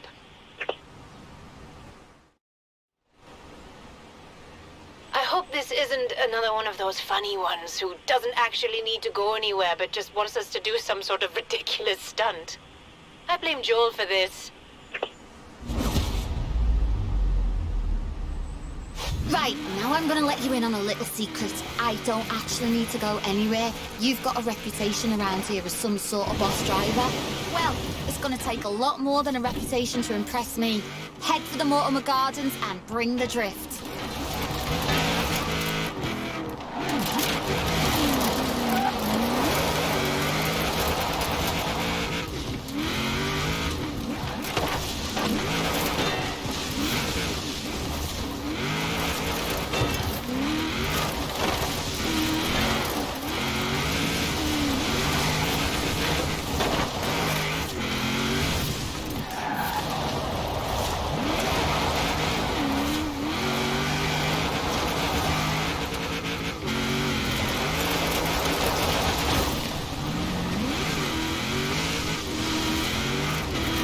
What the hell? We have to go skill points in this. Right, now I'm gonna let you in on a little secret. I don't actually need to go anywhere. You've got a reputation around here as some sort of boss driver. Well, it's gonna take a lot more than a reputation to impress me. Head for the Mortimer Gardens and bring the drift.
Fuck no.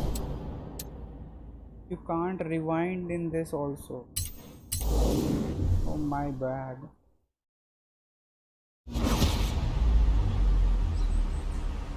Right, now I'm gonna let you in on a little secret. I don't actually need to go anywhere. You've got a reputation around here as some sort of boss driver. Well, it's gonna take a lot more than a reputation to impress me. Head for the Mortimer Gardens and bring the drift.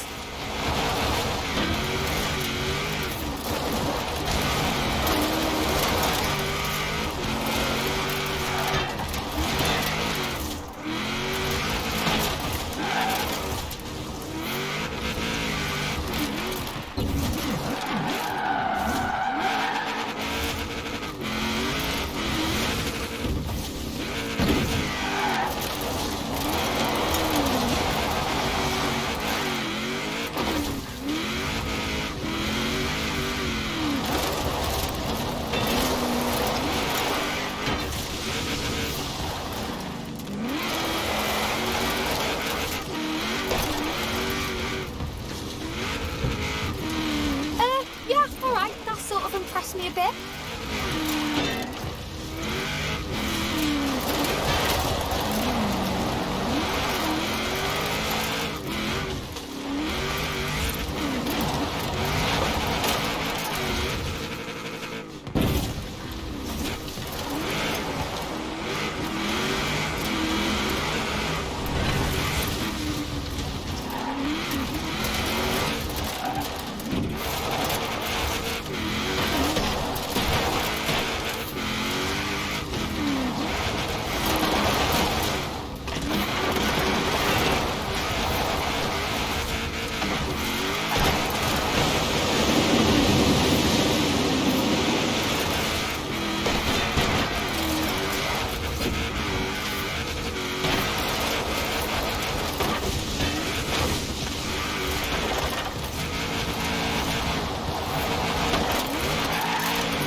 reason why you've got that reputation then?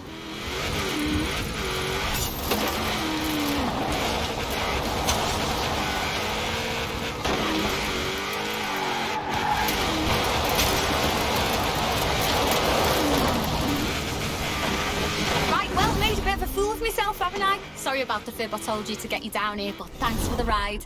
That was some proper wild driving you just did. Not gonna try 3-star for this.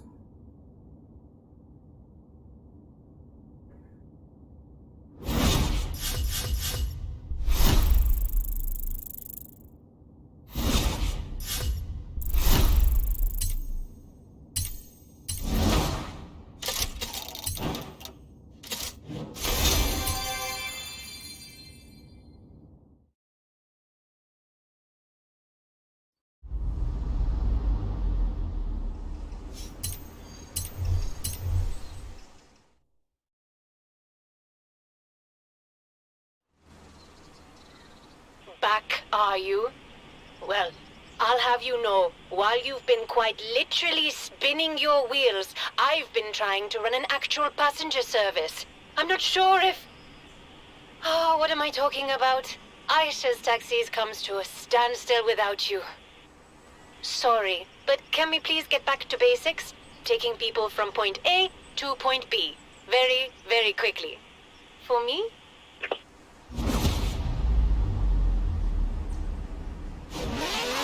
Oh, thank you. Right, well, next pickup location is set. Away we go.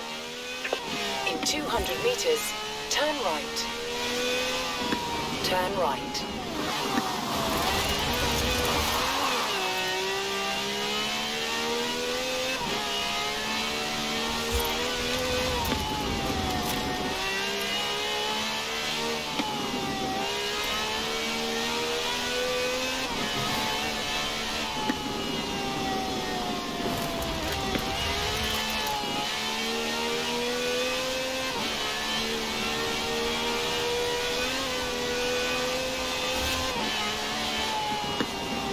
In 400 meters, turn right.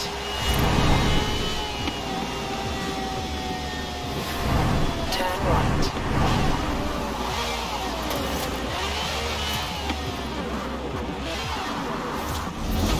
Park it here, I'll call your passenger. I only spoke to the lady for a moment, but she sounds absolutely lovely. Just needs a quick hop over to Edinburgh to visit her sister in the suburbs. Apparently they like to watch motor racing together. Right, love? Oh, you're not one of these drivers from Horizon, are you? I'm from a family of big racing fans myself. My sister and I have been following all the action at the festival. You couldn't put your foot down a bit for me, could you?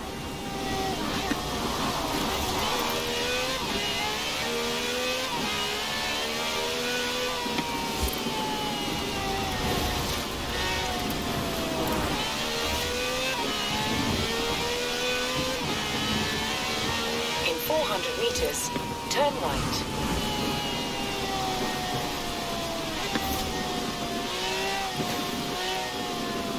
Turn right.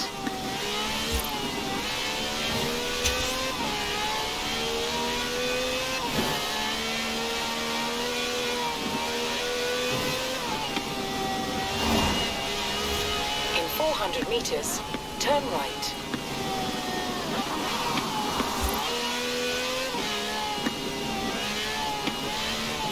Turn right. In 200 meters, turn left. Turn left. In 200 meters, turn left. Turn left.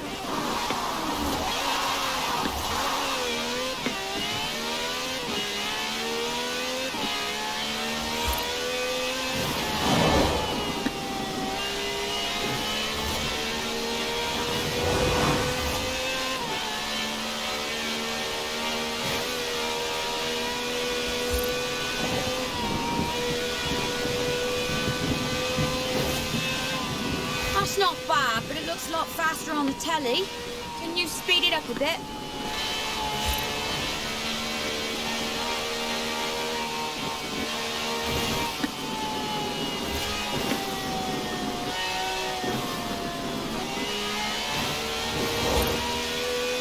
Come on now, love. I want you to really blow my hair back. Can you do that for me?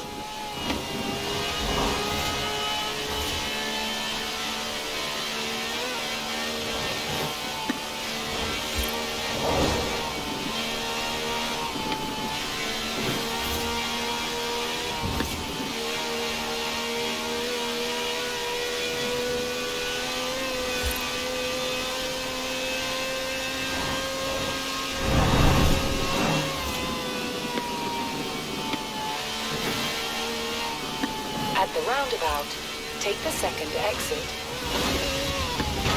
Turn around when it is safe to do so. How fast are we going now? This is amazing. Everything looks so blurry right now.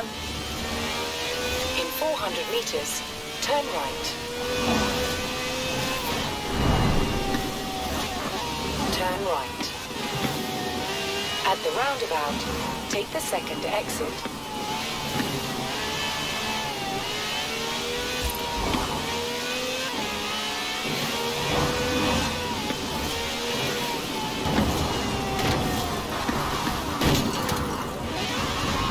Thank you. Good luck racing at the festival. I'll be cheering for you. Wait till I tell my sister I had a ride in a real race car. She'll say it was only a taxi, but you and I know differently, don't we, love?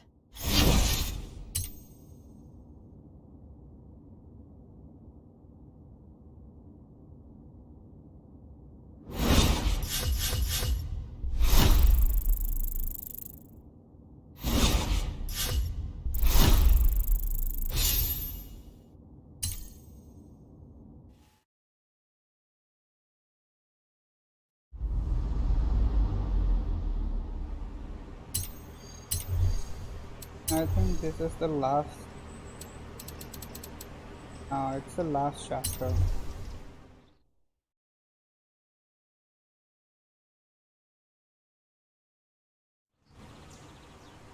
Okay, calm down. Where to start? Just I've look been at the working on a bit reflection of cloud a on the business right. diversification that I haven't told you about It's so because amazing. I didn't want to worry you.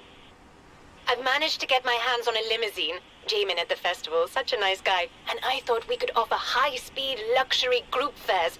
But I really should have asked first, since you'll have to do all the driving. Okay, we have to drive the limousine.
Just think, if this works, we could be Aisha's luxury limos. Got them? All right. I've put the next pickup into your sat-nav. Quick as you can.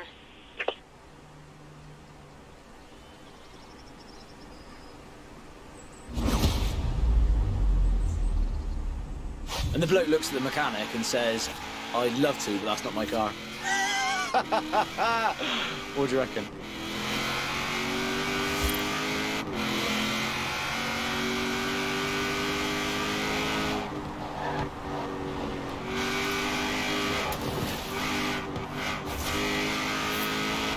Oh, Not much point doing the rest of the joke now you've heard the punchline. Just warming up for this gig in Edinburgh. Hope you don't mind.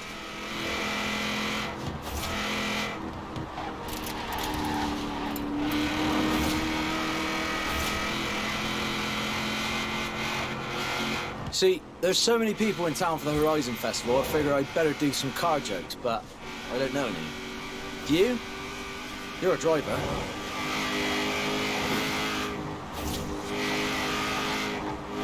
Nothing, eh? See, this is exactly what I mean. Joking about cars with this Horizon lot is like joking about burgers with a bunch of cows. Nothing, eh? You know, for a cabbie, you certainly don't say much.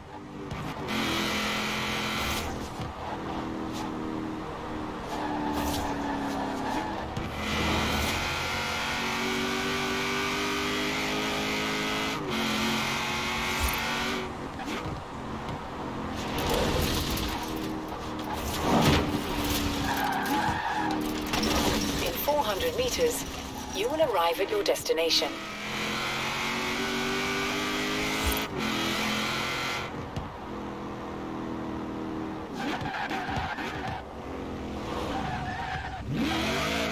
Anyhow, I think we're picking up my mate Charlie next. Maybe he's got something good.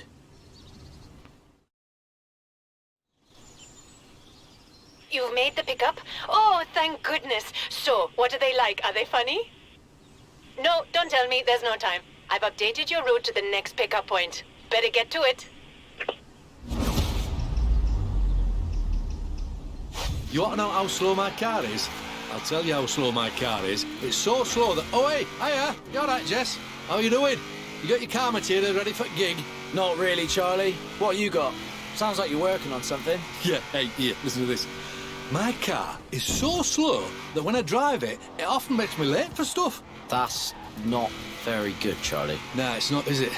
As slow as... Blimey, this one driving won't be much help. This taxi's quicker than me mama bingo night. Here, we're picking up Harry next. Let's see if he's got some...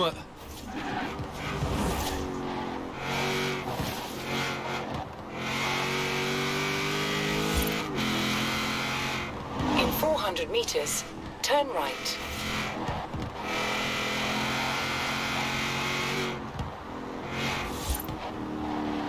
Turn right.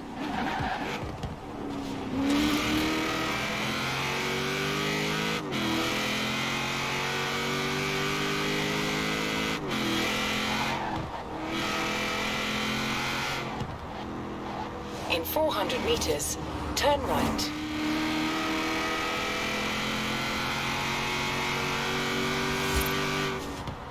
Turn right.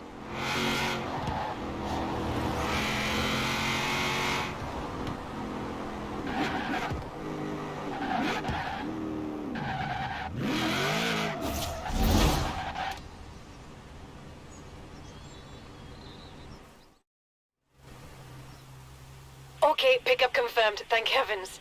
When it comes to waiting, turns out these comedians don't have much of a sense of humor. Next pickup should be on your sat-nav now. Step on it. Alright, everyone. What you call a driver with no sense of direction? Hey, take it easy, Harry. We don't want to upset our nice Horizon driver in the front here. Besides, I know the punchline to that one. It's rubbish. Oh, you do? You could tell me then. I'm still working on the blooming thing. How about you, Jess? What have you got? A whole lot of nothing, and not a lot of time to come up with anything better. At the rate this taxi's going. All right, how about this? What do you call a comedian who has to get a job as a taxi driver? I call that you and me, mate, if we don't come up with something before we get to Edinburgh. Okay, calm down. We're picking up Poppy next. She's bound to have something.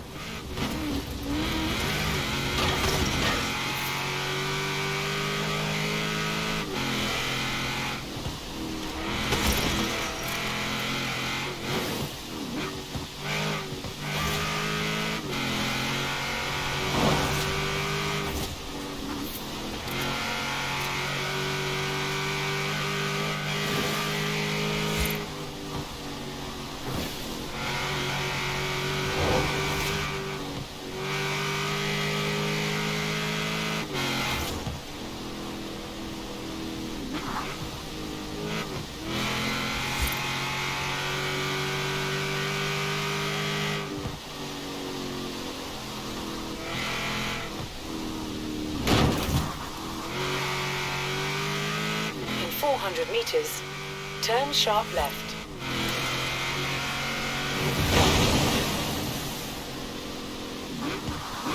Turn sharp left. In 200 meters, turn right. Turn right.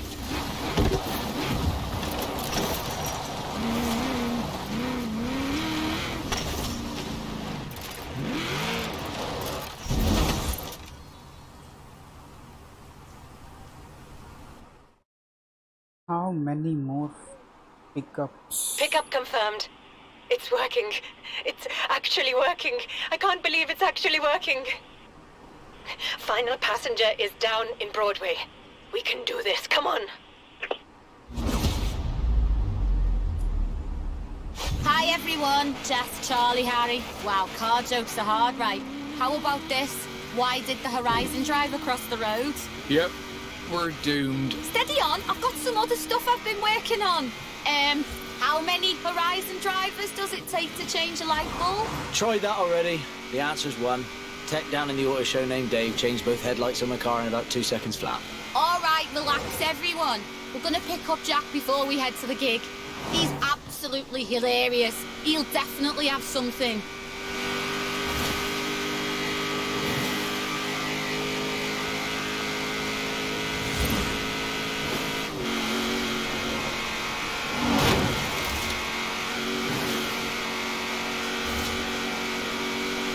In 400 meters, turn right.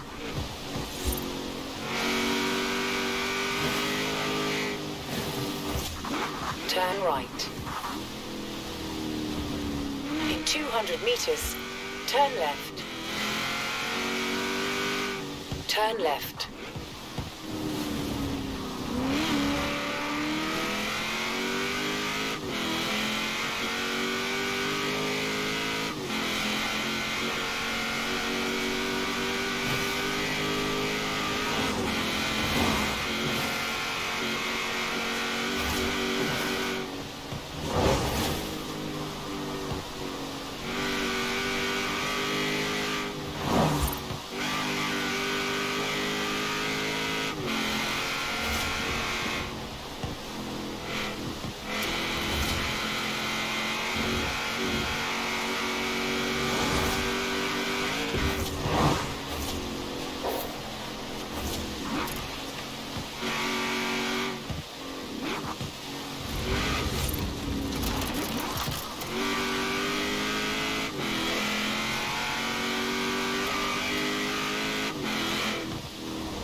Final pickup, and then you need to get them all to Edinburgh in time for the show.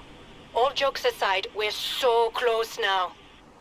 Careful with this last passenger. He's the headline act. Not sure why. He didn't seem very funny on the phone. Hello, Jess, Charlie, Harry, Poppy. Fancy running into all of you. Wow, this taxi's quite fast, isn't it? Are we all excited for the gig? I know I am. Jack, you have to help us. We're dying here. Seriously, Jack, with all these Horizon people in town, if we can't come up with a decent car joke, we're gonna get laughed off the stage. They're like not in a good way. Come on, Jack, we're all counting on you. What have you got for us? Don't worry, I've got it under control. You ready? When is a car not a car? When it turns into a corner. All right, it's going to be a great show, everyone. Thank you very much, driver.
You know, Aisha's Taxis is about to go nationwide. We're busier than ever, and I still don't have help in the office, and I'm not stressed.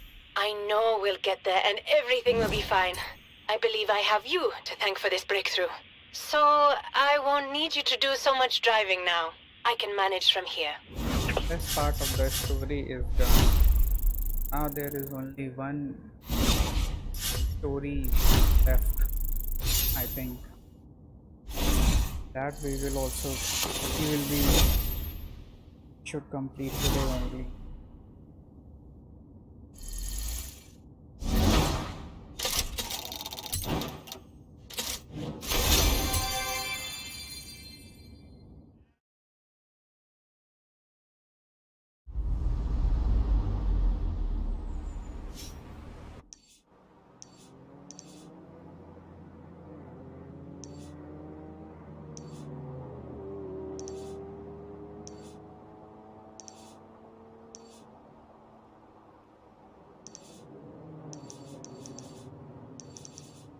Yeah, this one. Drift Club. This is the last story. Aisha sounded relieved on the phone, which, if you know Aisha, is pretty major. So, nice job. I'll call you when she gets in touch again.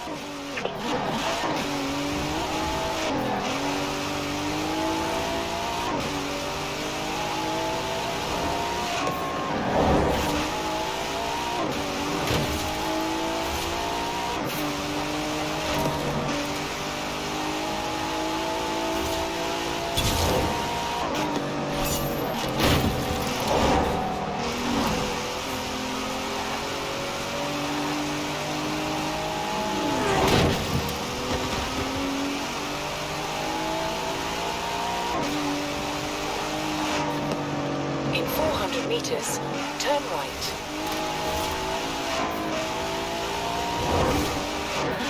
Turn right.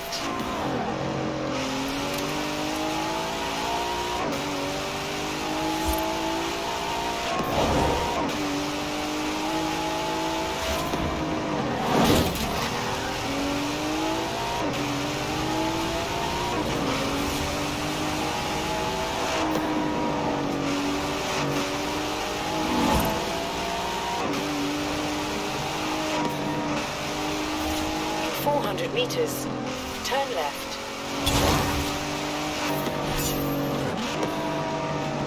Turn left.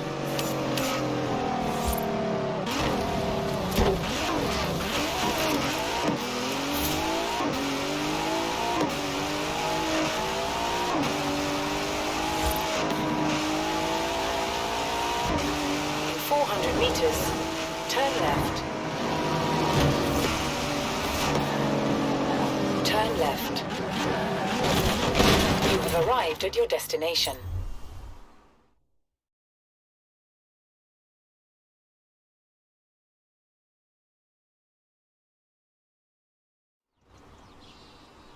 Hello, my name is Robert. Don't need to tell me your name, Joel's done plenty of that. I've gathered a group of like-minded drivers together here at the festival, and I hoped you might help us attract more. We're called Drift Club, you see. We like to... well, you can probably guess. Some like the rush, but I'm rather partial to the engineering, I must say. Why don't you take my old Nissan 240 out and see which you enjoy better? The first thing to do, really, is go into your car settings and switch off the traction control. Might be a button, or it might need a pair of pliers and a bit of tape, but it must be done. Traction is the natural enemy of drifting.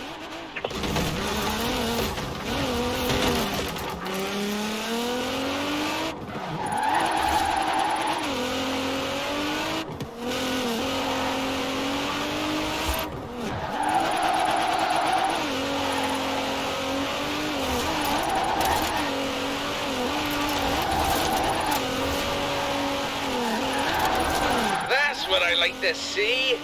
Now, I would like to see more, please.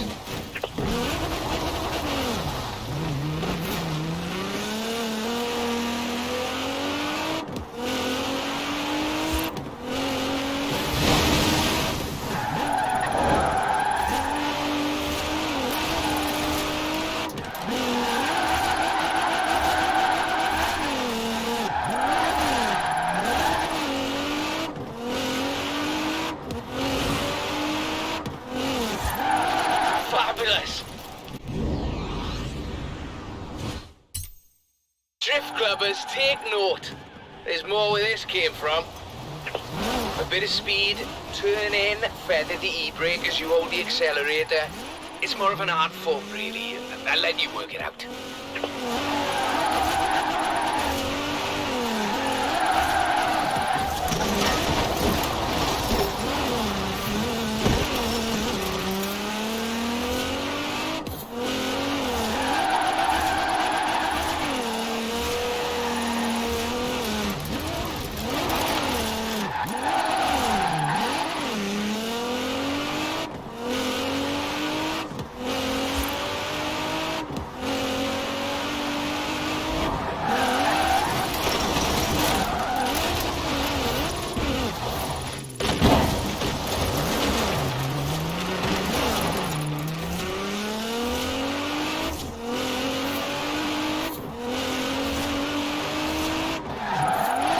More of a challenge if I made you wear washing up gloves.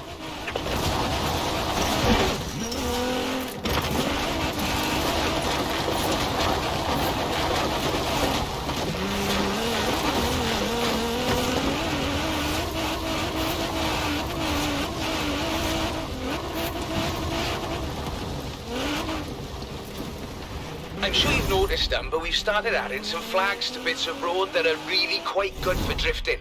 A great bit of practice for drift driving.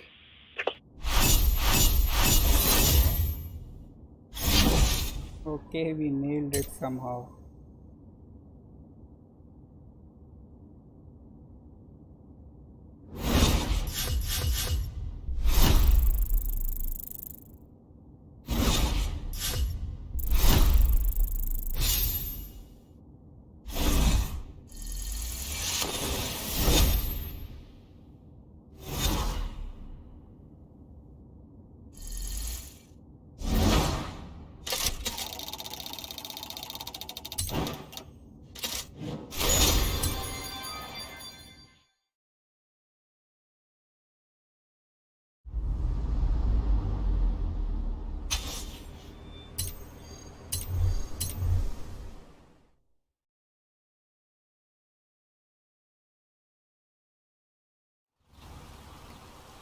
We've had a drift club meeting and decided to keep score of how our members do on all these routes.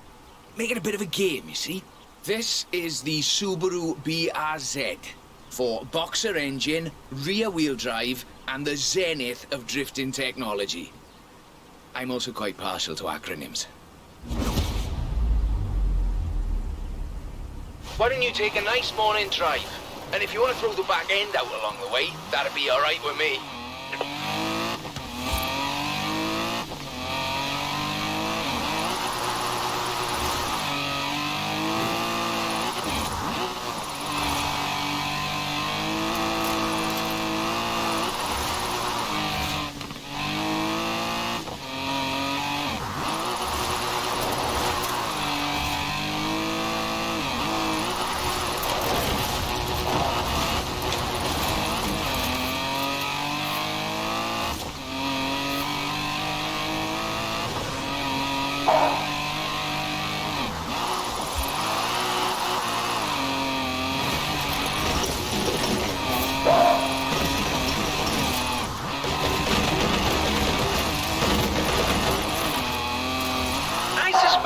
machine is capable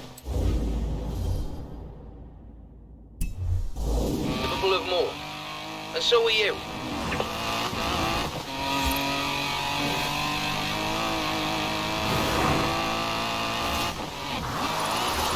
400 meters, turn left.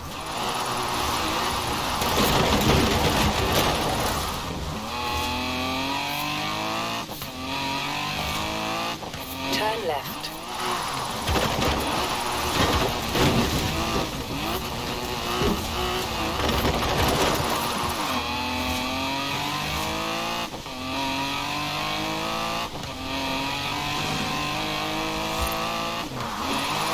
Very nice. Very nice. I like the back end work particularly.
Nicely done. Now, we'll keep your score on the Drift Club ladder for eager new drivers to try and beat. I'd prefer they didn't, but you know how they get. It's computer games that makes them competitive, I think.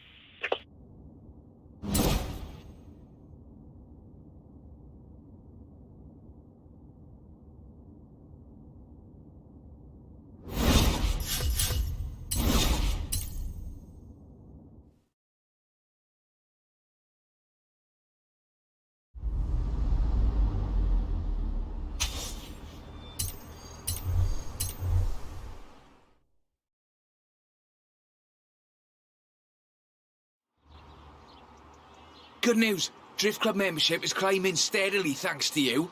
As soon as I get the membership cards and name badges ready, you'll be the first to know. I'd like us to be known as an inclusive club. You don't need a Japanese performance machine to throw around. An American performance machine will do very nicely too. This route is quite lengthy, so you'll need a good bit of forward as well as sideways.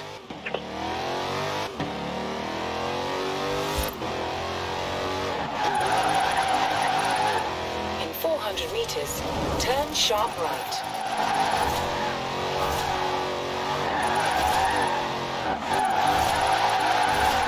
Turn sharp right.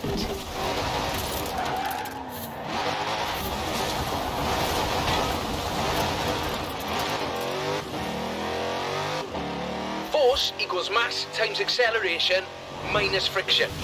Drifting is all mathematics, you see. I do like mathematics. Though, you might say it's as easy as braking on the way into the turn to make the back lively.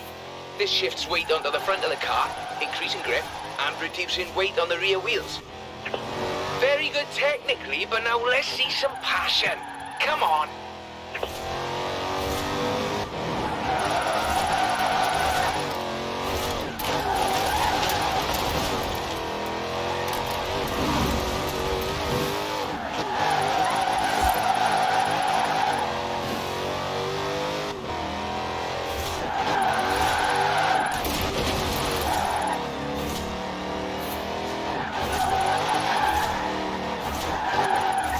Outstanding! Now let's really shred those tires. In 200 meters, turn sharp left. Turn sharp left.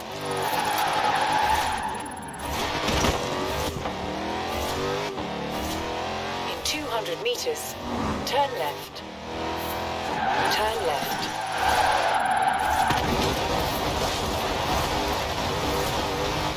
In 200 meters, turn sharp right.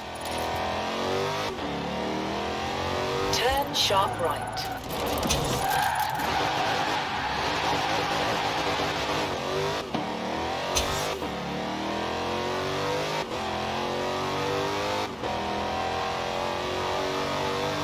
In 400 meters, turn left.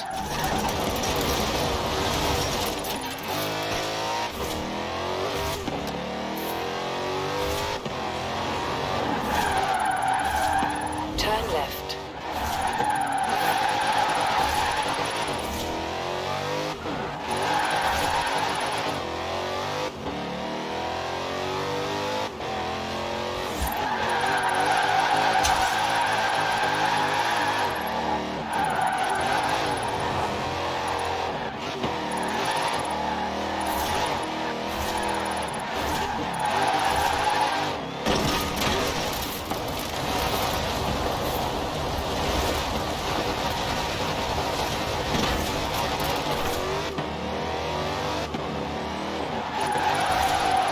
Would you, by any chance, be interested in having your picture on the cover of the Drift Club handbook?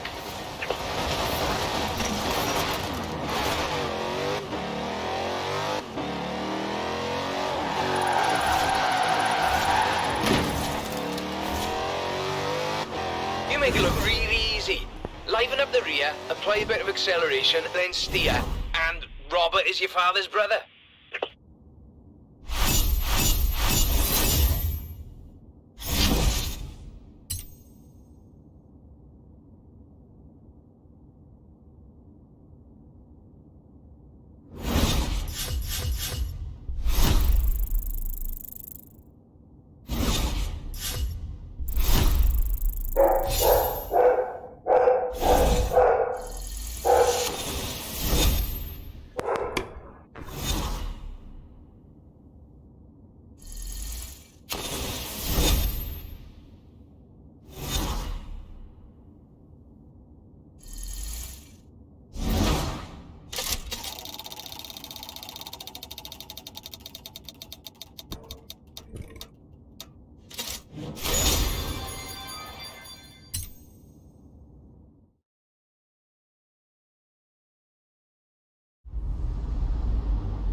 There's a nice spot on the way up to Edinburgh the Drift Club's been eyeing up. I think you've earned the right to have first crack and show off a little, what you reckon? I've thrown on new high-grip front tyres, tuned the throttle response in the computer and lowered it on firm springs. Well, if you get to show off, and so do I. I've put in a route down to the old rail yard. I think you'll see what I'm getting at.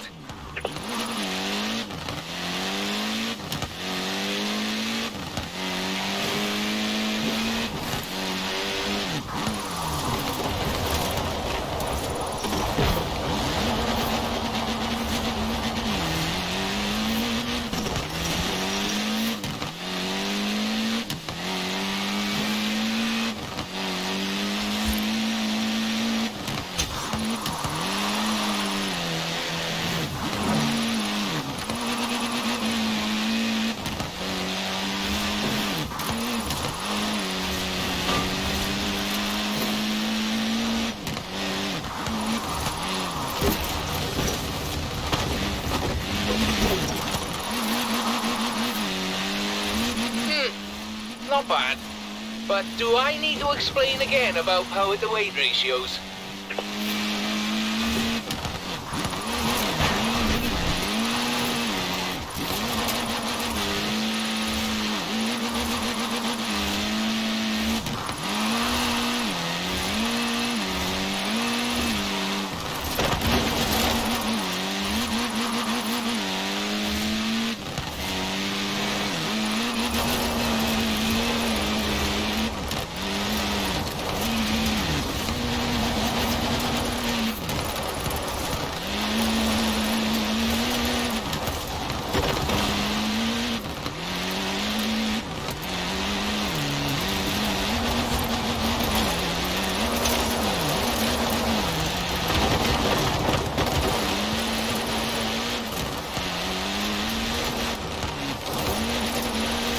up you, just a cheeky little detour down the side.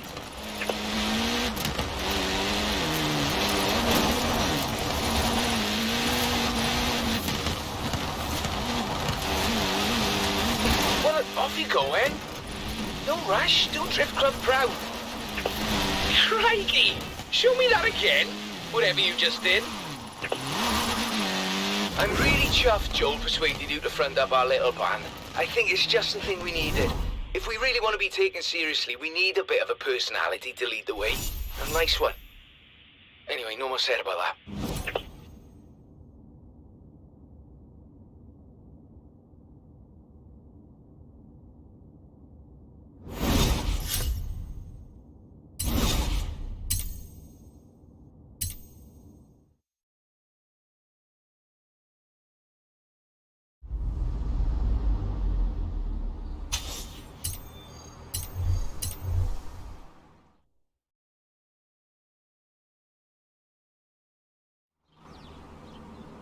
Onwards and upwards, eh?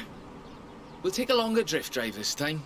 Show drift clubbers the skills and technical challenges involved in covering that sort of distance. 98 Sylvia K, 2.6 litre, inline 6, and the full Rocket Bunny boss kit. I might have got a little carried away here, but I was sure you wouldn't mind. Remember when I talked about too much power? This is too much power. You really shouldn't need to floor it. Watch the rear. It's slippy. If it comes out, you're using too much power.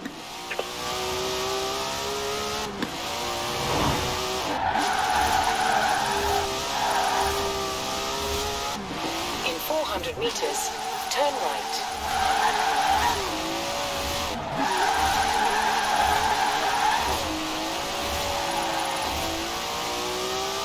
Turn right.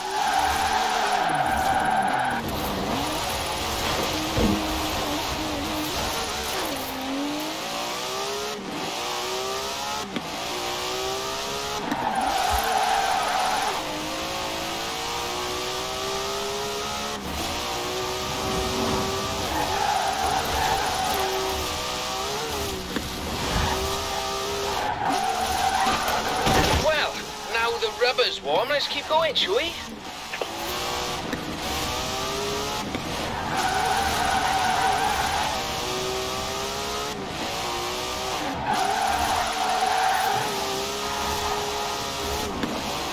400 meters, turn left.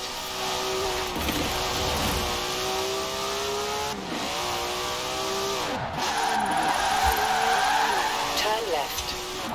Friction is what everyone wants to see.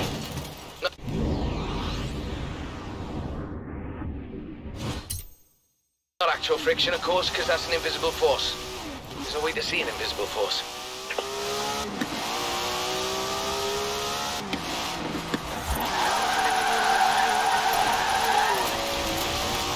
What you can see, however, is clouds of smoke from tyres starting to burn at 121.11 degrees Celsius or 250 degrees Fahrenheit for those who prefer imperial measurements, of course.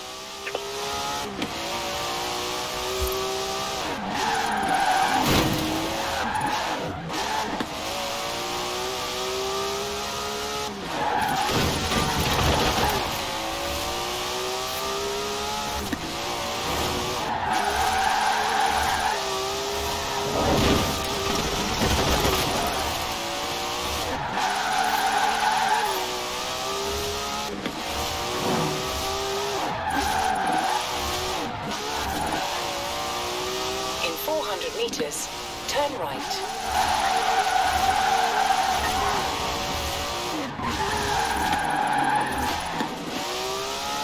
Turn right.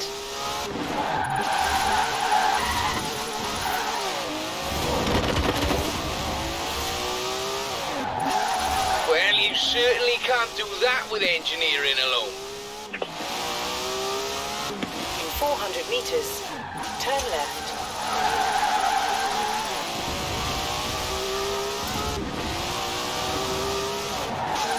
Turn left.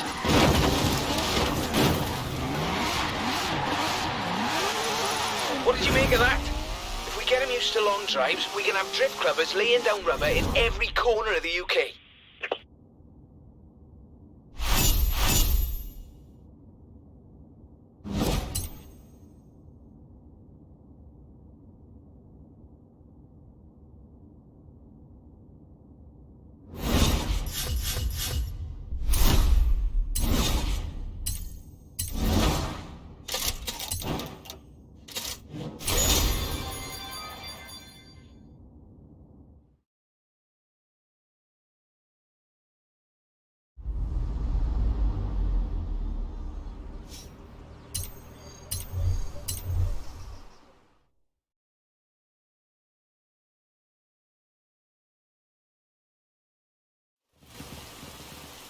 Ever tried drifting uphill? It's quite a skill. I'll admit I'm useless at it, but you're going to show Drift Club it can be done. And I've found just the spot for it. And just the car. Borrowed this from G-Min at the festival. Nice young fella, if a little excitable. Practically flung the keys at me when I said I'd be handing it over to you. Here we go. A nice technical drive on mixed road surfaces. I do love the technical ones.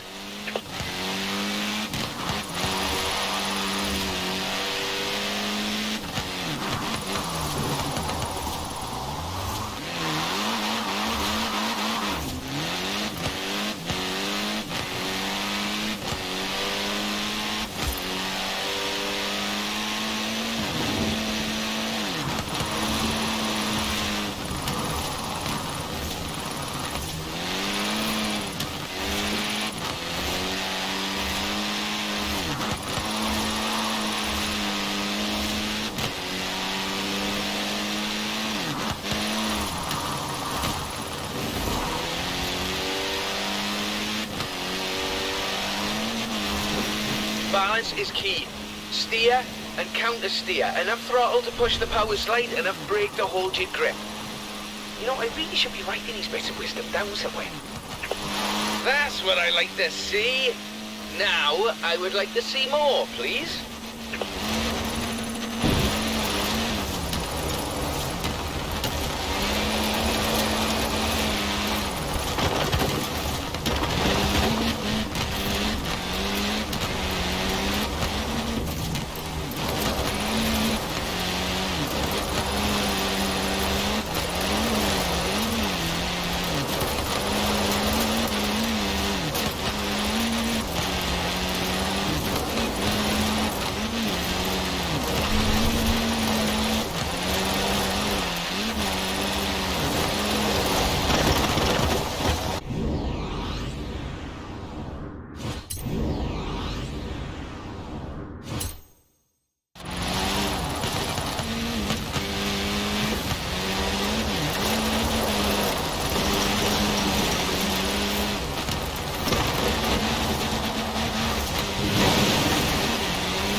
On the uphill, you're fighting traction loss, burning power, and still relying on momentum to carry you through. Though I'm sure you're taking all this into account already.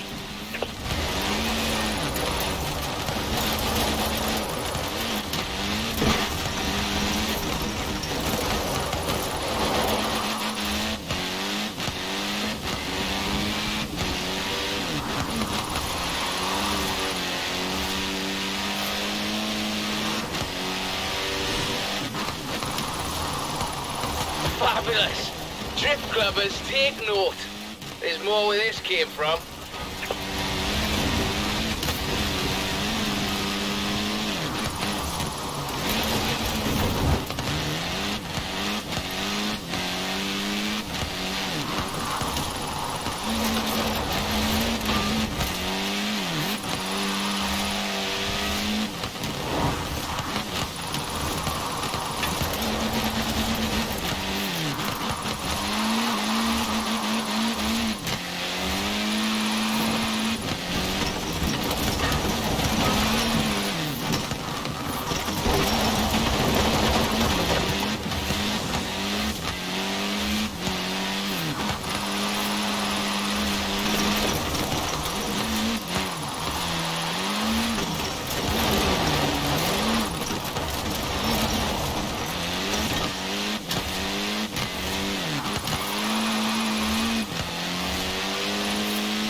Very technically proficient. Well done.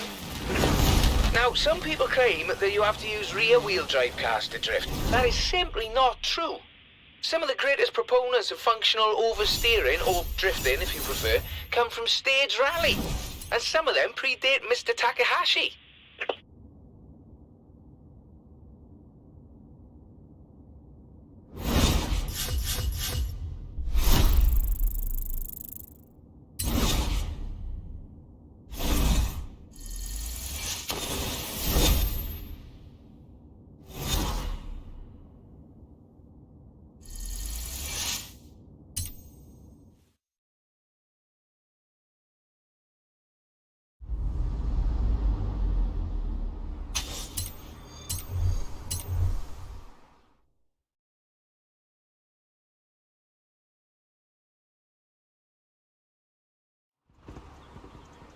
Some also claim that Japanese or American cars are the only options for functional oversteer. This is also not true. Here at Drift Club, we find drift machines in all sorts of odd places. Sweden, for instance. This is the Volvo 242 Turbo Evolution, featuring a few little adjustments of my own. I think you'll find it more than adequate. Course is late though, you're welcome to have a little fun on the way.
I suspect that machine is capable of more. And so are you.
fucking ridiculous this ride is.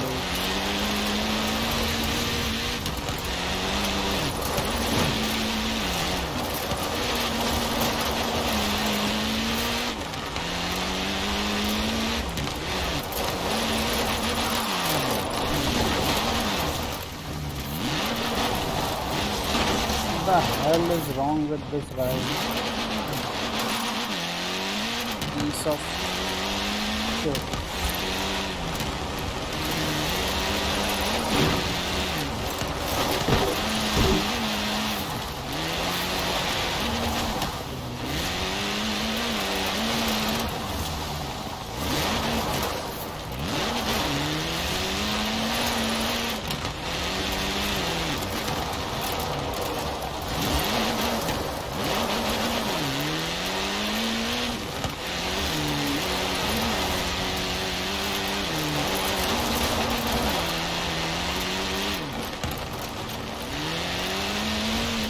This is just my point. People think drifting is simply losing control of the vehicle, when in fact, you are delicately balancing traction loss with grip. It's a carefully controlled loss of control, is what I'm saying. Ridiculous.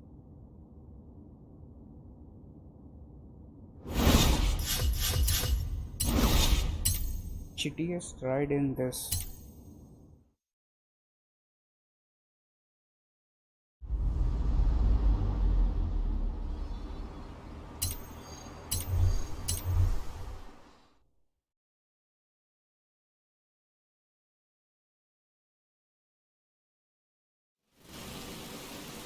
Joel tells me there are drift clubs popping up all over the continent. Berlin, Paris, Amsterdam. I didn't start those ones. Did you start those ones? Should I send them the newsletter? In any case, meet the classic 1969 Mustang Boss. An incredible machine. And that was before they let yours truly under the hood. These long country drives are perfect for spreading drift club far and wide. So if you can make your way to Broadway for me, please.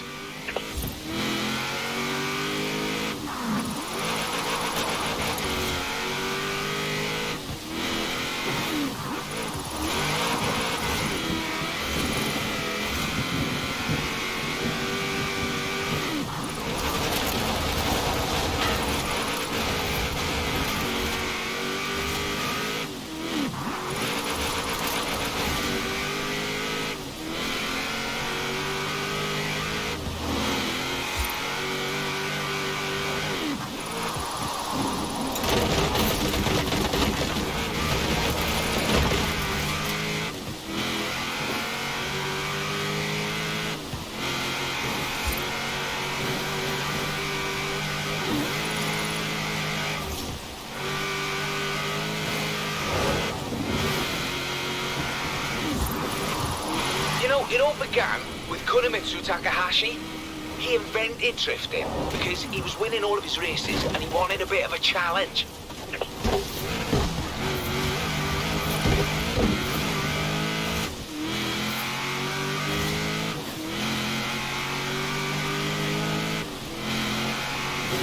There you have it. Drifting is about entertainment, not just engineering.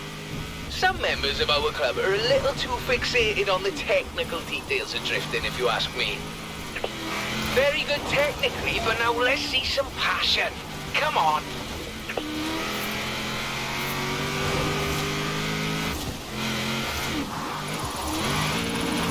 Easy now, coming up on my favourite sequence, the technical bit, with lots of tight turns. In 400 meters, turn left. Very nice. Very nice. I like the back end work particularly. Turn left.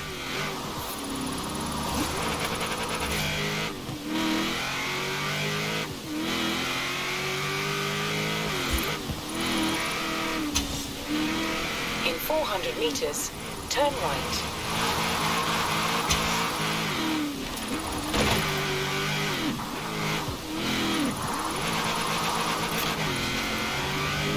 Turn right.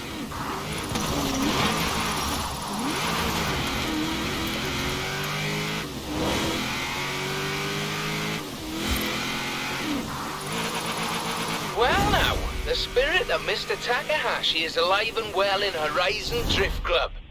While the spirit of Robert Glenn is more than happy endlessly fiddling with his engine and suspension. Thank you very much.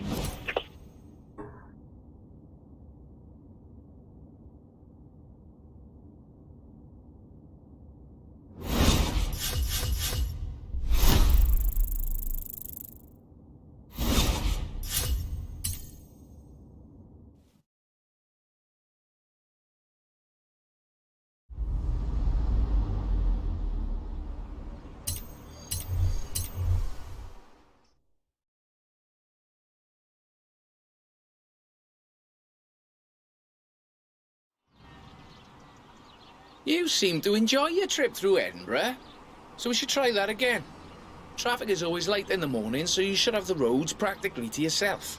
And I'd like to send you in this 3rd gen RX7 sequential twin turbochargers on a front engine rear wheel configuration. It's rather good, if you like that sort of thing. Let's see how good this is. You should know the way, though of course you're welcome to use the sat-nav. Sorry, I'm not sure why I said that.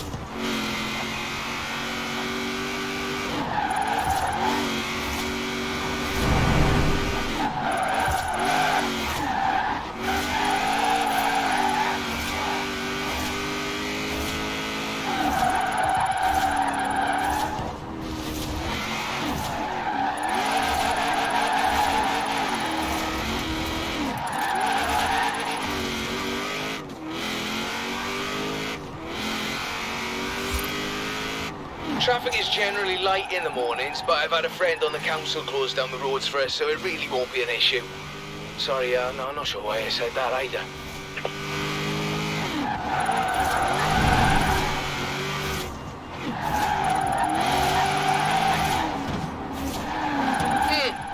Not bad. But do I need to explain again about power to weight ratios?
Now let's really shred those tires.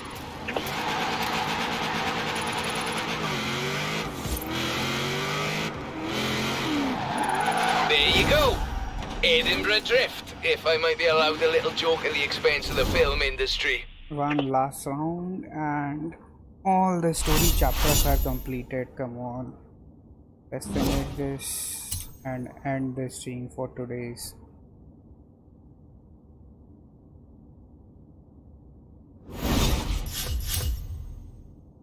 All the marathon races which are left in this game, we will be completing all those races in the next stream, and after that this game will be completed.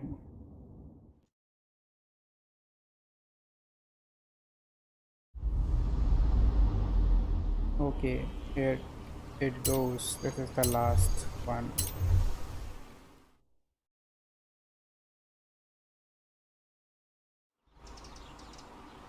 I think we've done it. Everyone is talking about Drift Club. It's been on the radio, and I've been hearing the clubs cropping up all over the place. To celebrate it, though, I've got something really spectacular. We are standing in the presence of the Shelby Cobra 427. In my opinion, as close to heaven as you'll ever drive. This one belongs to Miss Dawson, who is something of a petrol head, if I may be so bold, and a real connoisseur of British automobiles. And you will be driving it up to the Horizon Festival, and into the drift circle in the middle of the festival. I must say, I'm quite jealous.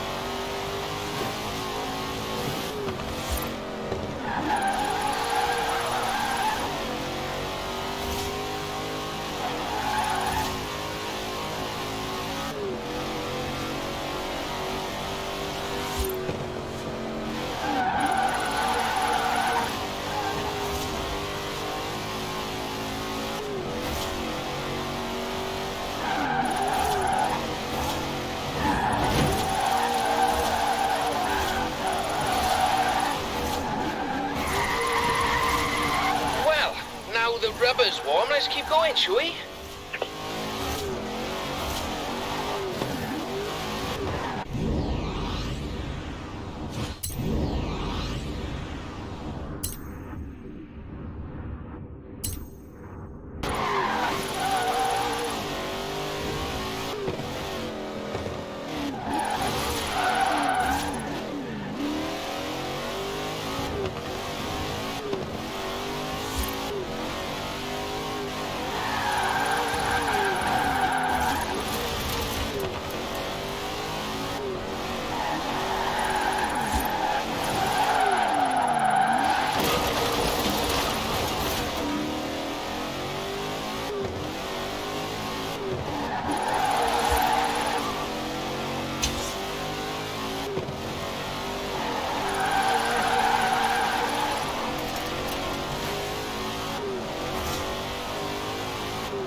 Show me that again, whatever you just did.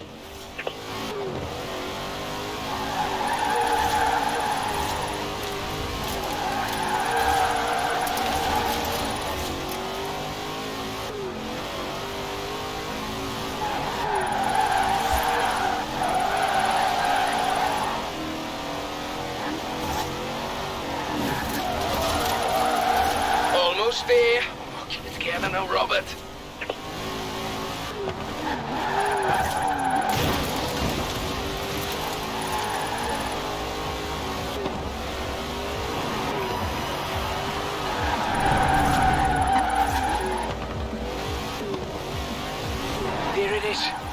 drift circle, and the whole world watching.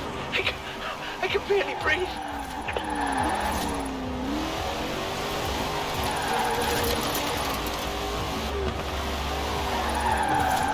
Flippin', this has really been quite the journey, hasn't it? And may I add that it has been a personal honour to see you in action. So, after discussion with the other members of the club, we'd like to extend you personal membership for life, mind, of Drift Club. Now I am the official member of the Drift Club.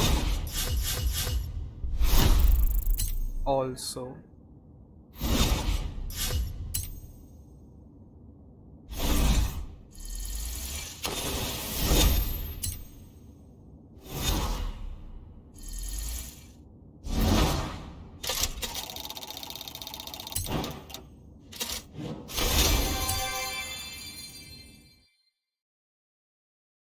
so I think we have completed all the story chapters now. Enjoying Drift Club? Yeah?